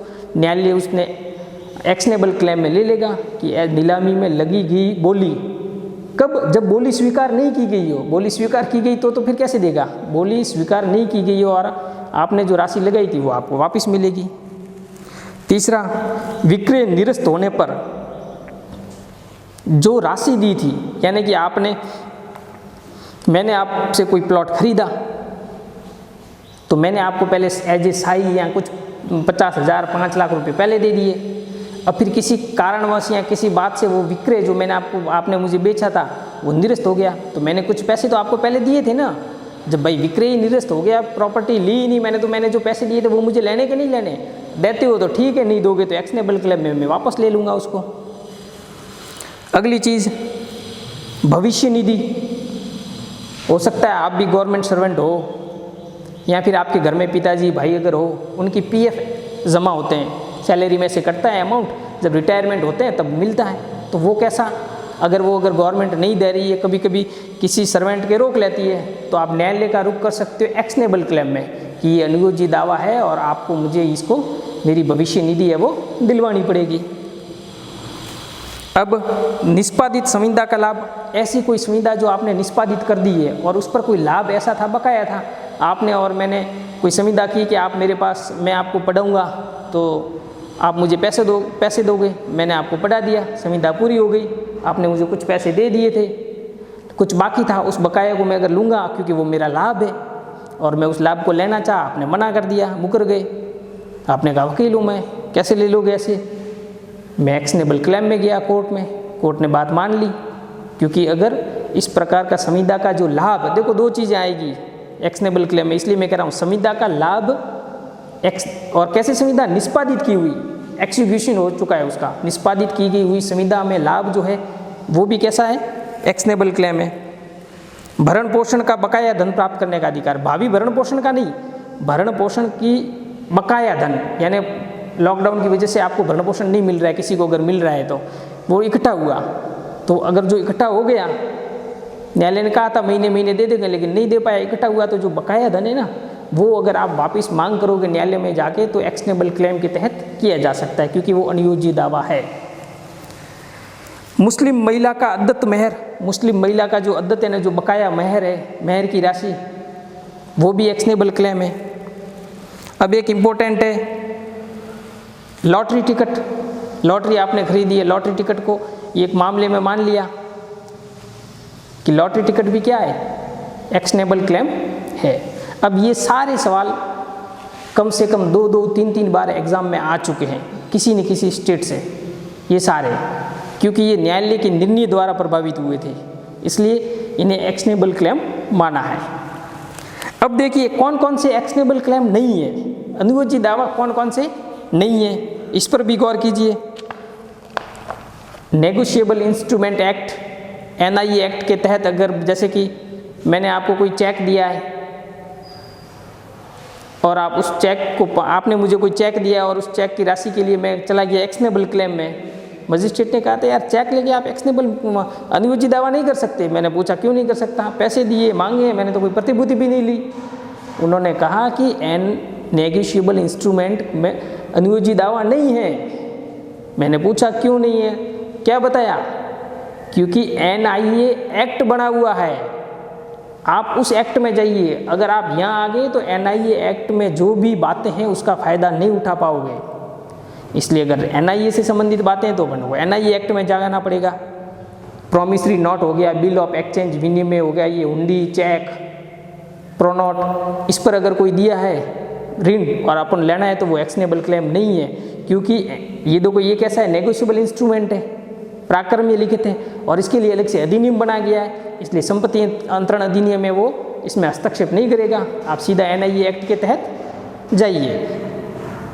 अब देखिए प्रतिकर पाने का अधिकार या नुकसानी का दावा पाने का अधिकार, अपने बीच में कोई ऐसा कॉन्ट्रैक्ट हुआ, बीच में कोई नुकसानी का पाने का अधिकार, ये देखिए कि आपने जाते वक्त कोई ऐसा काम किया, मुझे नुकसान हो गया, मैंने वो कोर्ट में गया, कोर्ट ने मना कर दिया कि एक्शनेबल मतलब है तो सही, आप टॉट है वो आप करते हैं, उसके तहत जाओ, किसी अन्य ग्राउंड के तहत जाओ, लेकिन नुकसानी पाने का अधिकार है वो एक्शनेबल क्लेम नहीं है। प्रतिकर पाने का अधिकार भी एक्शनेबल क्लेम नहीं है। अब कोई कॉन्ट्रैक्ट अपन ने दोनों ने साइन किया, आपने और हमने साइन कर दिया, और वो ब्रीच हो गया, भंग हो गया, संविदा भंग हो गई, फिर मैंने संविदा भंग के लिए क्षतिपूर्ति में गया, कौन से ग्राउंड पे? Actionable claim. मना कर दिया न्यायालय ने कि संविदा का लाभ हो सकता है जो निष्पादित हुई है वो एक्शनेबल क्लेम है, लेकिन संविदा भंग पर जो क्षतिपूर्ति की राशि पाने का जो अधिकार है वो एक्शनेबल क्लेम नहीं है। अब देखो कॉपीराइट, कॉपीराइट को हिंदी में कई बार लिखा आता है प्रतिलिपि अधिकार, तो कॉपीराइट है वो भी क्या? एक्शनेबल क्लेम नहीं है। डिक्री, डिक्री भी एक्शनेबल क्लेम नहीं है, या फिर भविष्य में की जाने वाली डिक्री वो भी नहीं है। डिक्री में दो चीज़ें याद रखना, डिक्री अगर पूछा जाए तो भी एक्शनेबल क्लेम नहीं है, और अगर भविष्य की डिक्री है वो भी एक्शनेबल क्लेम नहीं है। और किसी से अंशधारी से फायदा प्राप्त करना वो भी इसमें एक्शनेबल क्लेम में नहीं है। तो ये सब चीज़ें ऐसी थी जो एक्शनेबल क्लेम में क्या तो है और क्या नहीं है। आगे पढ़ने से पहले ये चीज़ों का जानकारी आपको होना बहुत ज़रूरी है, और ये सभी चीज़ें सेक्शन में जाने से पहले यही एपीओ और जेएलओ के एग्ज़ाम में यही पूछ लिया कि कौन सा है, कब हुआ, कब लागू हुआ, 2J में क्या है, 2 में क्या है, P में क्या है, K में, आधा पेपर तो उसमें ये क्लियर कर देते हैं। कई बार तो रिपीटेशन कर देते हैं। पिछले जेएलओ के एग्ज़ाम में कई सवाल है वो भारतीय संविधान का अनुच्छेद 17 है वो अनटचेबिलिटी का 2 से 3 बार पूछ दिया। तो मतलब इनके पास इतना मटेरियल ये स्टार्टिंग में ही ले लेते हैं। और सिविल जज के लिए एक्शनेबल क्यों है मैं आपको बताऊं इम्पोर्टेंट कि ये जज की एग्ज़ाम में सबसे ज़्यादा सवाल क्यों पुटअप होता है, क्योंकि देखो इसमें स्पष्ट है कि न्यायालय, सिविल न्यायालय आपको अनुतोष देने के योग्य मानता हो, और आप खुद किस पोस्ट पे जाने वाले हो, सिविल जज बनने वाले हो, तो आपको इसके बारे में पर्याप्त जानकारी होनी चाहिए। अब आगे देखिए, तो ये तो थे अनुयोज्य दावा, इसके बारे में ऐसा अभी कुछ भी नहीं रहा है। देखो क्या एक और चीज़ है, क्या अनुयोज्य दावा का अंतरण हो सकता है? एक्शनेबल क्लेम है, अब अपन ने पढ़ लिया कि कौन कौन से अनुयोज्य दावे हैं और कौन कौन से नहीं है। जैसे अनुयोज्य दावा है किराए की राशि, बकाया किराए की राशि की मांग, तो क्या इसका अंतरण हो सकता है? हो सकता है। कहाँ हो सकता है? अकॉर्डिंग टू सेक्शन 130 इसी अधिनियम की ट्रांसफर ऑफ प्रॉपर्टी एक्ट के तहत है वो एक्शनेबल क्लेम का अंतरण किया जा सकता है। तो ये था एक्शनेबल क्लेम। अब आओ डेफिनेशन पर कि जो मैंने जितना कहा है उससे कुछ क्या विपरीत चीज़ें हैं। अगर डेफिनेशन में अब भी समझ में नहीं आए तो भी अपने पास रास्ते हैं। देखो एक्शनेबल क्लेम अनुयोज्य दावा स्थावर संपत्ति के बंधक, मैंने एग्जाम दिया था कि एग्जाम्पल दिया था कि आपने कोई मेरे पास प्रॉपर्टी रखी थी, तो यानी स्थावर संपत्ति के बंधक द्वारा या जंगम संपत्ति के आडमान हाइपोथिकेशन या फिर गिरवी द्वारा प्रतिभूत ऋण से भिन्न, यानी प्रतिभूत ऋण से भिन्न सिक्योरिटी नहीं होनी चाहिए। दूसरा क्या कह रहा है? वास्तविक या आणविक कब्जे में नहीं है, लाभप्रद हित की बात कर रहा है। ऐसा जो इससे अलग हो, यानी प्रतिभूति ऋण नहीं हो, इससे अलग ऐसा कोई अन्य ऋण हो जिसे सिविल कोर्ट, सिविल न्यायालय अनुतोष रिलीफ देने के लिए। हाँ, तो अब हम हैं किसी तथ्य की किसी व्यक्ति को सूचना है। A person said to have notice of a fact when he actually knows that fact और when but for willful abstention from an inquiry or search which he ought to have made or gross negligence he would have known it। ये कह रहा है कि किसी बात की, किसी तथ्य की किसी व्यक्ति को सूचना कब मानी जाएगी। तो परिभाषा से पहले आओ कि इस सिद्धांत की उत्पत्ति क्यों हुई, सूचना का सिद्धांत इसे कहा जा सकता है। तो सूचना की आवश्यकता क्यों पड़ी, क्या ज़रूरत हुई कि सूचना की ज़रूरत पड़ी। तो देखो इसके लिए मैं आपको बताऊं, सबसे पहले दूसरी दो बातें बताऊंगा कि यदि आप कोई प्रॉपर्टी बेच रहे हो, विक्रेता हो आप, और अगर कोई संपत्ति बेच रहे हो तो आपका यह दायित्व है कि उस संपत्ति के बारे में वे सभी बातें और वे सभी तथ्य जो तात्विक हैं और आपको लगता है कि खरीदार को बताना चाहिए, तो आपको वो बताने होंगे। ये सूचना है। दूसरी बात, अगर मान लो आप प्रॉपर्टी खरीद रहे हो, आप क्रेता हो, तो आपका क्या दायित्व है कि उस संपत्ति के संबंध में थोड़ा सजग रहे। यानी मान लो यदि आपको कोई बात का संदेह है तो उस संपत्ति के बारे में पूरी जांच पड़ताल करें और सब कुछ वे जांचें करें जो आपको मामूली प्रयास से आपके द्वारा की जानी चाहिए। यानी कि संपत्ति अगर खरीद रहे हो तो आपको देखना चाहिए क्या कब्जे पर संपत्ति है, मौके पर संपत्ति है या नहीं है। पता चले कि मौके पर तो संपत्ति विद्यमान ही नहीं है, या फिर संपत्ति तो है, वहाँ भूखंड पड़ा है लेकिन किसी और का कब्जा है। तो कुछ ऐसी चीज़ें होती है जो आप मामूली प्रयास करके पता लगा सकते हो। तो अब देखो, तो इसकी उत्पत्ति क्यों हुई सूचना की?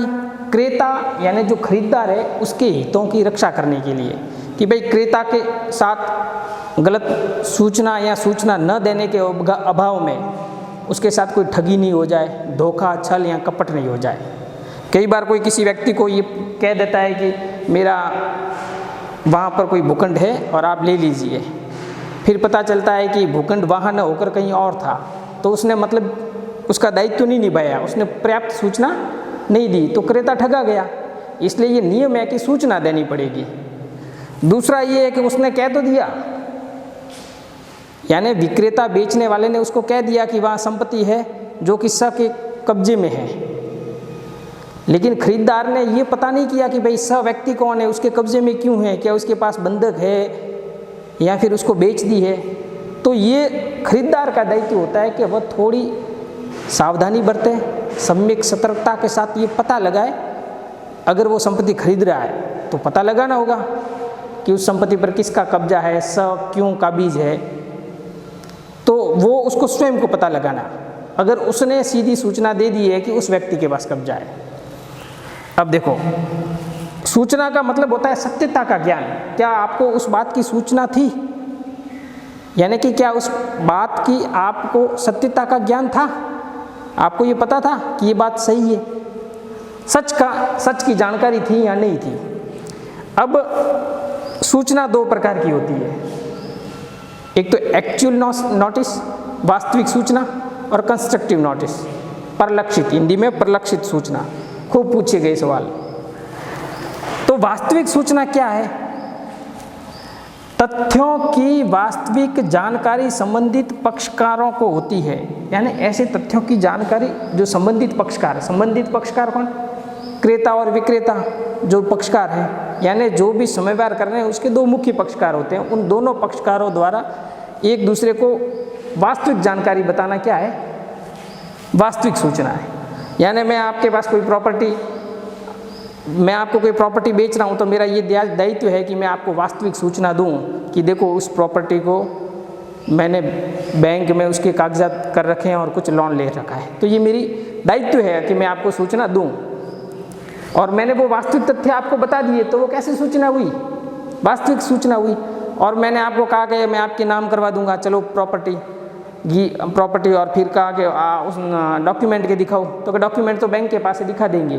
तो वो मैंने कैसी सूचना दी आपको? परिलक्षित सूचना दी, कि मैंने थोड़ा बहुत हिंट दे दिया आपको कि बैंक के पास है, अब इतना काम तुम कर लो, पता कर लो कि बैंक के पास क्यों है।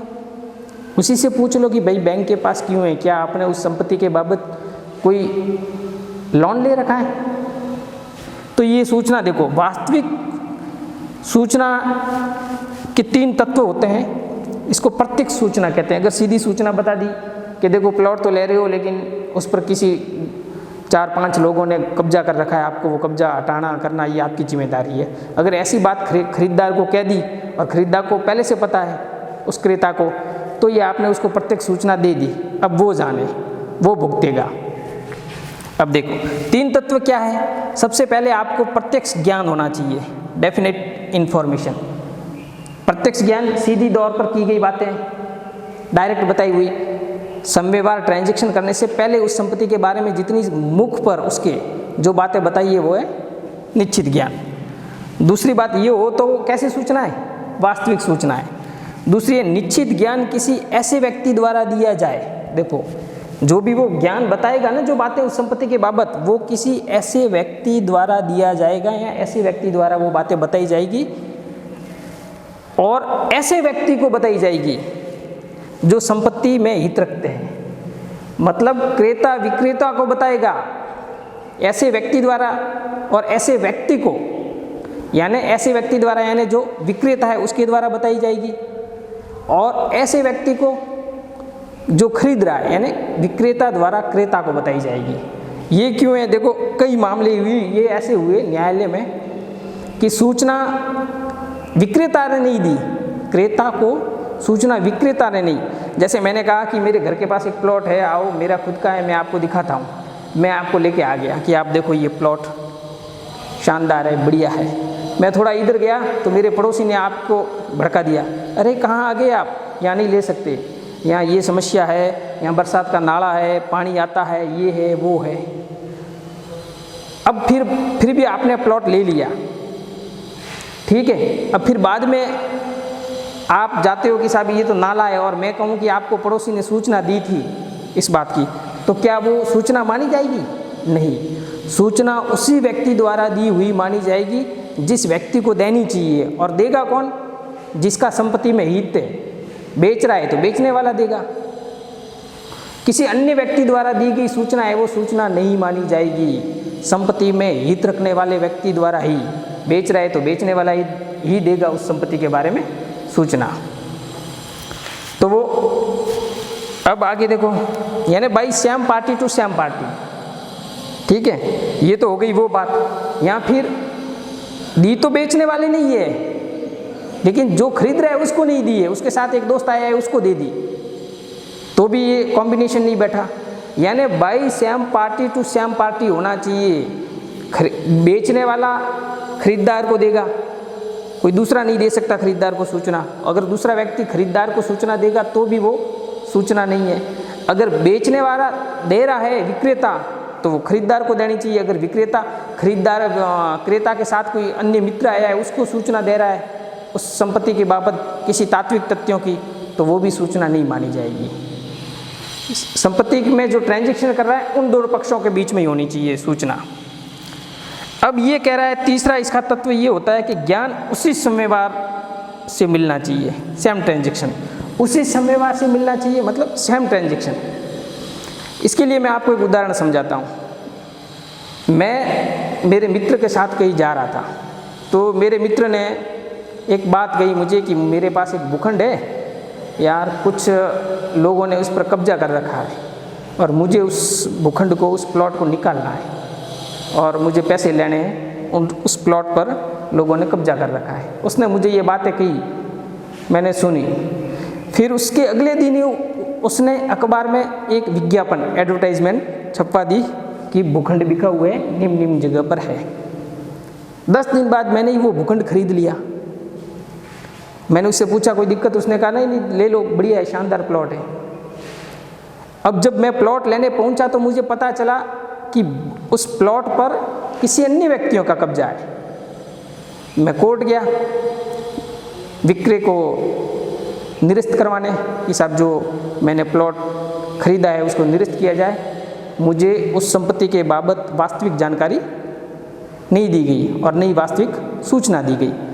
अब वो मित्र क्या कह रहा है कि नहीं सर, न्यायालय में कह रहा है मैंने इसको वास्तविक सूचना दे दी थी। जब हम सफ़र कर रहे थे तब मैंने उस प्लॉट के बाबत ये कह दिया था कि उस प्लॉट पर कुछ लोगों ने कब्जा किए हुए बैठे हैं और मैं ये बेचना चाहता हूँ। अब बात ये है कि क्या उसके द्वारा दी गई सूचना वास्तविक सूचना है या नहीं। न्यायालय ने क्या माना कि ये वास्तविक सूचना नहीं है।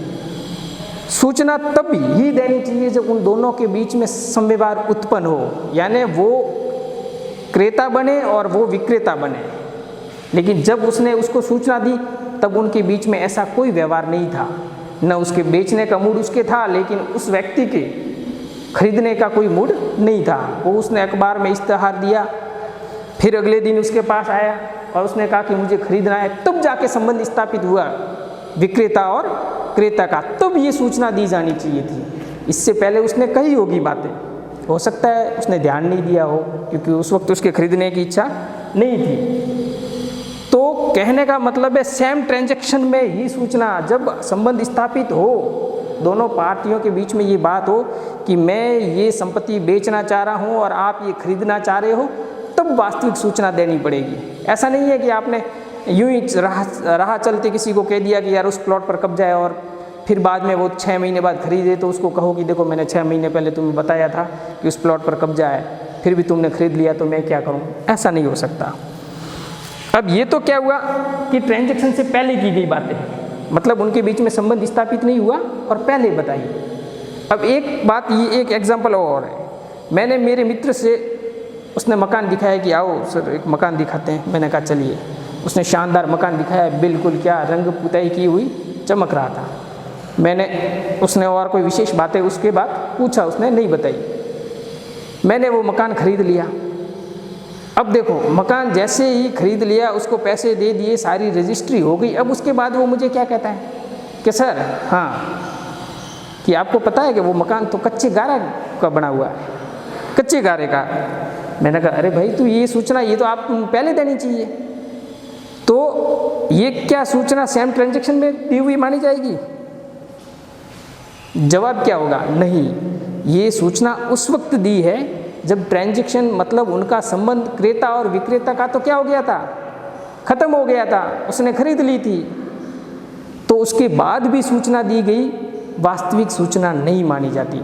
सूचना उसी वक्त दी जानी चाहिए जब उस संपत्ति के बाबत दोनों में ये क्रेता और विक्रेता का संबंध उत्पन्न होता हो और संबंध वो खत्म होने से पहले, उस दरमियान दी गई सूचना ही वास्तविक सूचना मानी जाएगी। तो ये तो थी वास्तविक सूचना। अब आते हैं परिलक्षित सूचना। परिलक्षित सूचना यानी आप मेरे पास आए प्लॉट लेने, मैंने आपको कहा कि वहाँ एक भूखंड है, चलो देखने। अब देखने गए, आपने देखा कि एक व्यक्ति उसमें एक रूम बना हुआ है और उसमें बैठा बैठा पढ़ रहा है, लेकिन आपने उससे ये नहीं पूछा कि तू किस हैसियत से उस कब्जा बनाए हुए है, आपने ले लिया। तो ये परिलक्षित सूचना है कि आपको हिंट दे दिया था, इतनी जानकारी अब आपको प्राप्त करनी थी उस व्यक्ति से। आप इतना तो पूछ सकते थे, अगर कोई संपत्ति खरीद रही हो ना तो थोड़ा बहुत सजग रहना चाहिए। न्यायालय ये कहता है कि लापरवाह हुए तो भुगतोगे। थोड़ी बहुत जानकारी आपको जांच पड़ताल जुटानी चाहिए। अगर आपको संदेह लगता है या ऐसे पता चल जाता है कि इसमें कुछ गड़बड़ है, जैसे मैंने कह दिया कि चलो मैं भूखंड खरीदने जा रहा हूँ और मुझे पता है कि इस भूखंड के कागजात है वो किसी ऐसे व्यक्ति के पास पड़े हैं जो कि गिरवी रखता है, तो मुझे वो भूखंड नहीं खरीदना चाहिए। इस बात की मुझे सामान्य जानकारी होनी चाहिए कि इस मकान के कागजात उसके पास पड़ा है, मतलब मकान गिरवी है। तो ये जिम्मेदारी क्रेता की होनी चाहिए। तो इस प्रकार दी गई सूचना जिसमें वो ध्यान नहीं देता है, लापरवाह बन जाता है, वो सूचना परिलक्षित सूचना मानी जाएगी। मतलब जिस सूचना को वो थोड़ा बहुत प्रयत्न करता ना तो उस सूचना के बारे में पता लगा सकता था, लेकिन उसने वो प्रयास नहीं किए, इस वजह से वो चूक गया। तो ऐसी सूचना को परिलक्षित सूचना, विक्रेता कह देगा साहब इसको पता था, इसने जानकारी नहीं जुटाई, तो वो भुगतेगा। तो ये दो सूचना है, वास्तविक और परिलक्षित। अब देखो एक्ट में क्या लिखा है कि किसी तथ्य की किसी व्यक्ति को सूचना है, यह तब कहा जाता है जब वो वास्तव में उस तथ्य को जानता है। अगर बाई फेस टू फेस या उसके सामने उसको कह दिया है तो वास्तविक तथ्य है। और ये कैसी सूचना मानी जाएगी? वास्तविक दी गई जानकारी, वास्तविक सूचना, एक्चुअल नोटिस। फिर दूसरी बात ये कह रहा है कि यदि किसी जांच या तलाश जो उसे करनी चाहिए थी, कुछ बातें ऐसी हैं जो उसको करनी चाहिए थी, लेकिन क्या करता है वो जानबूझकर थोड़ा लापरवाह बन जाता है और घोर उपेक्षा अगर नहीं करता तो उसे पता चल जाता, लेकिन वो क्या करता है, घोर उपेक्षा करता है, आलसी बना रहता है, पता नहीं लगाता है और प्रॉपर्टी खरीद लेता है। फिर बाद में क्या करेगा? पछताएगा, भुगतेगा। न्यायालय भी यही कह रहा है कि थोड़ा बहुत सजग रहना पड़ेगा। अब ये दो सूचना थी। अब कौन कौन सी सूचनाएं वास्तविक सूचनाएं मानी गई है और कौन कौन सी सूचनाएं परिलक्षित कंस्ट्रक्टिव नोटिस माने गए हैं एग्ज़ाम के अनुसार। एग्ज़ाम में क्या क्या पूछा गया है उसके अनुसार आप लिख लीजिए, मैं आपको कुछ बताता हूँ कि कौन कौन सी सूचनाओं को क्या माना गया है।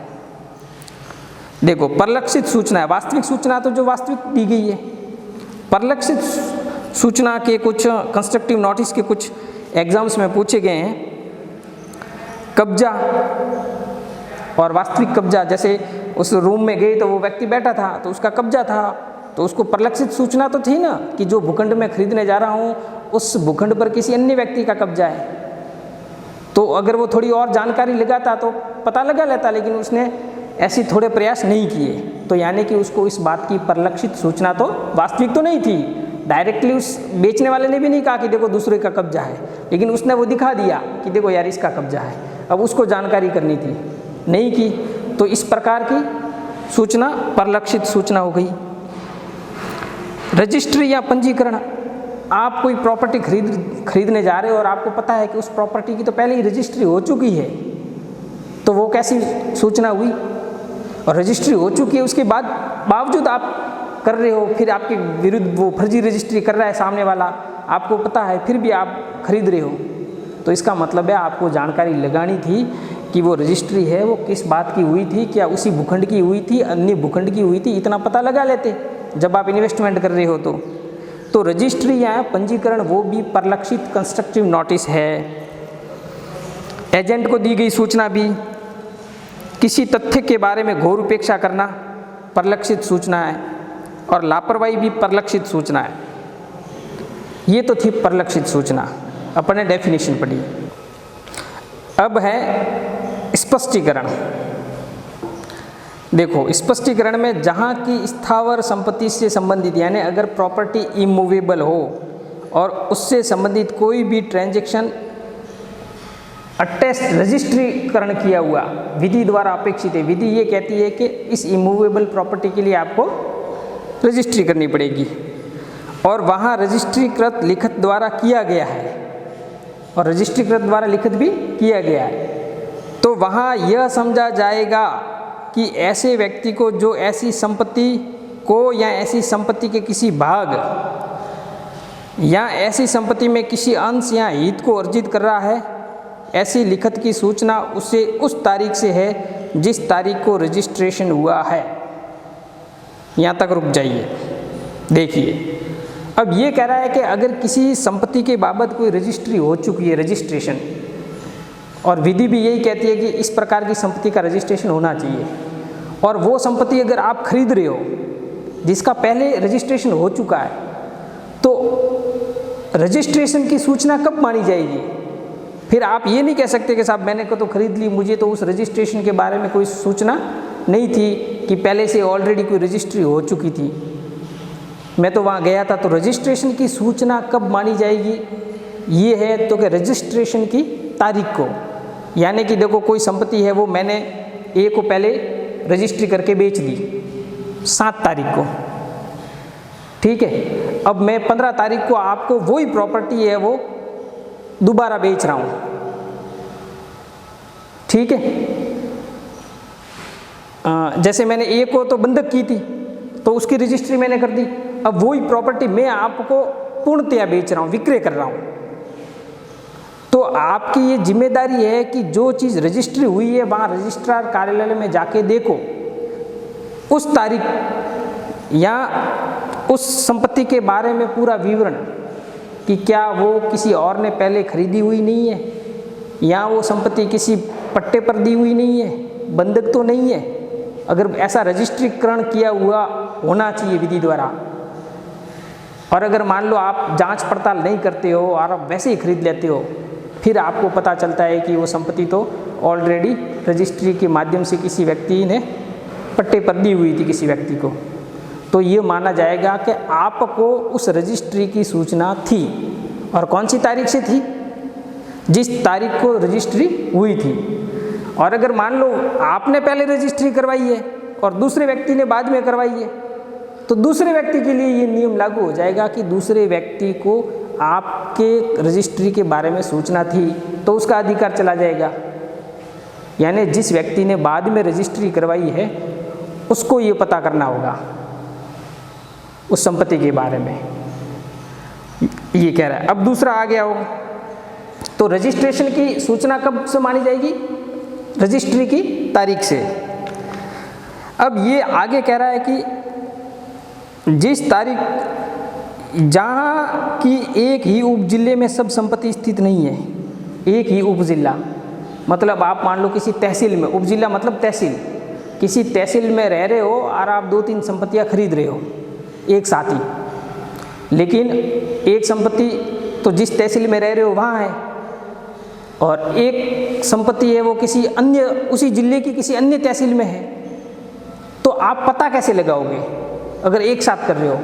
इसके बारे में ये बता रहा है कि जहाँ की एक ही उप जिले में सब संपत्ति स्थित नहीं है और यहाँ जहाँ की रजिस्ट्रीकृत लिखित भारतीय रजिस्ट्रीकरण अधिनियम की धारा 30 की उपधारा 2 के अधीन रजिस्ट्री की 30 की उपधारा रजिस्ट्रेशन एक्ट के पहले तो था कोर्स में रजिस्ट्रेशन एक्ट, अब शायद हटा दिया है। तो क्या है उसमें ये है कि कोई प्रेसिडेंसी नगर है उसमें जो एक जिले का मालिक होगा वो उन तीनों की जगह एक साथ रजिस्ट्री कर सकेगा। और दूसरा ये है इसमें कि जो जिले का जो मुख्य रजिस्ट्रार होता है ना, उसके पास उस बात की सभी सूचनाएं होनी चाहिए। अगर आप चाहते हो कि उस जिले के उप कार्यालय में भी नहीं जाओ, वहाँ पर भी नहीं जाओ, तो कहाँ जाओगे? हेड ऑफिस चले जाओ, उस जिले के मुख्य कार्यालय, वहाँ आपको सूचनाएं मिल जाएगी किसी भी संपत्ति के बाबत, जो संपत्ति आप क्रय करना चाहते हो उसके बाबत कि क्या वो संपत्ति पहले से कोई बंधक यहाँ वो की हुई है या नहीं है। तो ऐसे मामलों में सूचना की तारीख कब से मानी जाएगी ये बता रहा है कि नोटिस की डेट कौन सी मानी जाएगी और कुछ नहीं बता रहा। तो अगर रजिस्ट्रीकरण की हुई है तो रजिस्ट्री की तारीख से, अगर एक ही जिले में अगर उप जिले में सब संपत्तियां स्थित नहीं है तो कब से मानी जाएगी कि ज्ञापन उस उप रजिस्ट्रार के पास फाइल किया गया था, जिस तारीख को ज्ञापन फाइल किया गया था ना, पहले उसको ज्ञापन देते हैं कि मैं इस बाबत रजिस्ट्री होगी, उसी दिन तत्काल रजिस्ट्री नहीं होती है, जिस दिन हो जाते हैं उसी दिन डॉक्यूमेंट सब कर देते हैं। उसके बाद रजिस्ट्रार आता है, रजिस्ट्रार उस संपत्ति के बारे में कुछ जांच पड़ताल भी करता है और फिर उसके बारे में कुछ कैलकुलेशन करता है कि स्टाम्प ड्यूटी उसने सही पे की है या नहीं। 2-3 दिन की प्रोसेस होता है, तो आप वहाँ जाकर पता कर सकते हो। तो वहाँ रजिस्ट्री की तारीख मानी नहीं जाएगी जब संपत्तियाँ एक ही उप जिले में स्थित नहीं है, तब क्या मानी जाएगी? उस ज्ञापन की तारीख कि आपने रजिस्ट्री किस दिन उस रजिस्ट्रार ऑफिस में पेश की थी उस रजिस्ट्री को करवाने के लिए, वो तारीख मानी जाएगी। और जब एक ही जिले में उप जिले में स्थित है तब जिस दिन आपकी रजिस्ट्री हुई थी, पेश की गई तब नहीं, जिस दिन हुई थी, ये चीज़ कह रहा है और इसमें कुछ ज़्यादा नहीं कह रहा है स्पष्टीकरण। अब देखो आगे कह रहा है परंतु प्रोवाइडेड, उसमें कह रहा है कि उस लिखित का रजिस्ट्रीकरण और उसके रजिस्ट्रीकरण की पूर्ति भारतीय रजिस्ट्रीकरण अधिनियम द्वारा बनाए गए नियमों द्वारा विहित रीति से की जा चुकी हो। मतलब जो भी रजिस्ट्री करोगे वो अकॉर्डिंग टू रूल्स होंगे, फर्जी नहीं होंगे। आप उसको बाबू को कह दो कि आप मत शो करना, वैसी नहीं होंगी, नियमों के विहित से होगी। दूसरा ये कह रहा है कि लिखित या ज्ञापन यानी आपने जो रजिस्ट्री करवाई है उस रजिस्ट्रार ऑफिस में या फिर आपने रजिस्ट्री पेश की है, ज्ञापन जो पेश किया है, तो वहाँ रजिस्ट्रार ऑफिस में कुछ क्या है, बड़े बड़े रजिस्टर रखे होते हैं। ये बंधक से रिलेटेड है, उसमें लिखी जाएगी कि आज कितने बंधक हुए, किस व्यक्ति ने करवाया, किस व्यक्ति के पक्ष में करवाया, कौन सी प्रॉपर्टी है।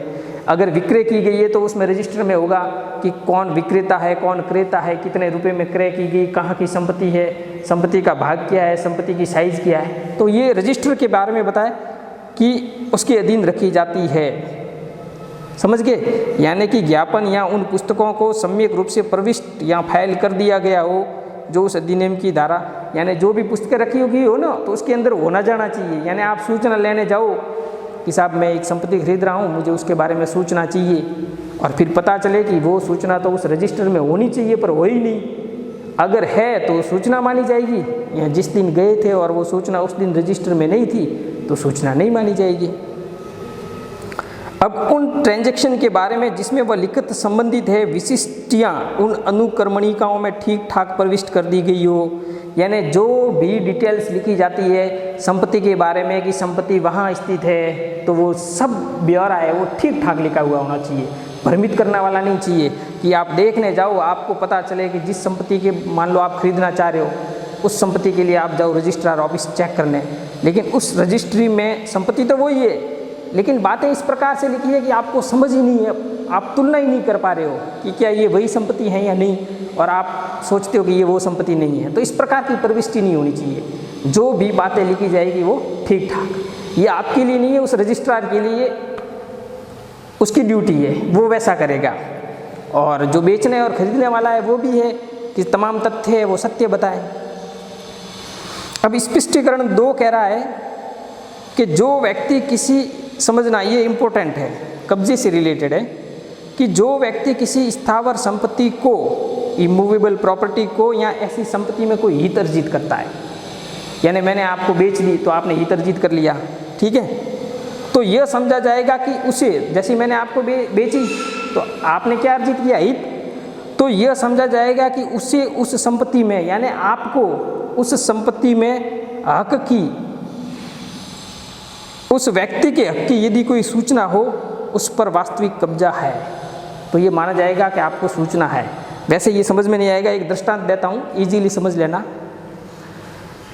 कि मैंने मेरे एक मित्र को एक संपत्ति बंधक करने का क्या किया, करार किया, मौखिक करार किया कि मैं ये प्रॉपर्टी मैं तुझे दे दूंगा, कोई बात नहीं, पट्टे पर दे दूंगा, सॉरी पट्टे पर देने का मैंने उसको करार किया कि ये 3 साल के लिए 5 साल के लिए तेरे पट्टे पर, ठीक है। और कैसा करार किया, मौखिक करार, लेकिन उसको कब्जा हाथों हाथ सौंप दिया कि ये देख ले प्रॉपर्टी, ठीक है, यहाँ गार्डन बनाना रहना मस्त, उसको हाथों हाथ मैंने उसको कब्जा दे दिया, लेकिन करार कैसा किया, वर्बली मौखिक करार किया है। फिर उसको किया 2 दिन घर पे रहा और फिर कोई आया कि मुझे आपका गार्डन खरीदना है, तो मैंने उसको तो कब्जा दिया है मौखिक करार करके, लेकिन तीसरा एक और व्यक्ति आया, वो कहना कि मुझे खरीदना है आपका गार्डन, और मैंने उसको गार्डन को क्या कर दिया, बेच दिया, रजिस्ट्री करवा दी, विक्रय विलेख तैयार सब कुछ। अब सवाल ये उठता है कि स जाएगा मौके पर तो कब्जा किसका पाएगा, उस व्यक्ति का जो काबिज किए हुए है, मौखिक करार किया था। अब ये अगर मान लो दोनों कोर्ट चले जाते हैं कि मान लो ब और स है, ब कहता है कि साहब पहले कब्जा मेरा था, मेरा हक बनेगा, इसका आप विक्रय विलेख है वो निरस्त करो। वो कहेगा साहब इसके तो सिर्फ कब्जा था, मौखिक करार था, लेकिन मैंने तो रजिस्ट्री करवाई है और मैंने इसको भुगतान किया है, इसलिए संपत्ति मेरे पास होनी चाहिए, इसका जो लीज थी पट्टा है वो कैंसिल करो। तो न्यायालय क्या करेगा, तो ये न्यायालय ये मानेगा कि जो बाद में जिसको रजिस्ट्री की गई ना, उस व्यक्ति को जिसने हित अर्जित किया है, ये माना जाएगा उसको उस व्यक्ति के बारे में जिसने पट्टा पर ली है उसके कब्जे के बारे में उसको जानकारी थी। यानी जब कब्जा के बाद की बात आएगी तो वो परिलक्षित सूचना है। अगर आप रजिस्ट्री लेने जा रहे हो और कब्जा नहीं देखते हो, किसी अन्य व्यक्ति का कब्जा है और ले लेते हो, तो ये माना, भले आप नहीं गए, आपको नहीं पता, लेकिन माना तो यही जाएगा कि आपको उस बात की सूचना थी। तो अब इस मामले में क्या होगा, ब है वो सफल हो जाएगा, यानी जिसने पट्टे पर ली थी ना ज़मीन वो सफल हो जाएगा। स ने भले रजिस्ट्री करवाई हो, विक्रय विलेख तैयार करवाया होगा, उसका विक्रय विलेख निरस्त किया जाएगा, ये मानकर कि आपको इस प्रकार की परिलक्षित सूचना थी। किसके बारे में, कब्जे के बारे में, ये कह रहा है।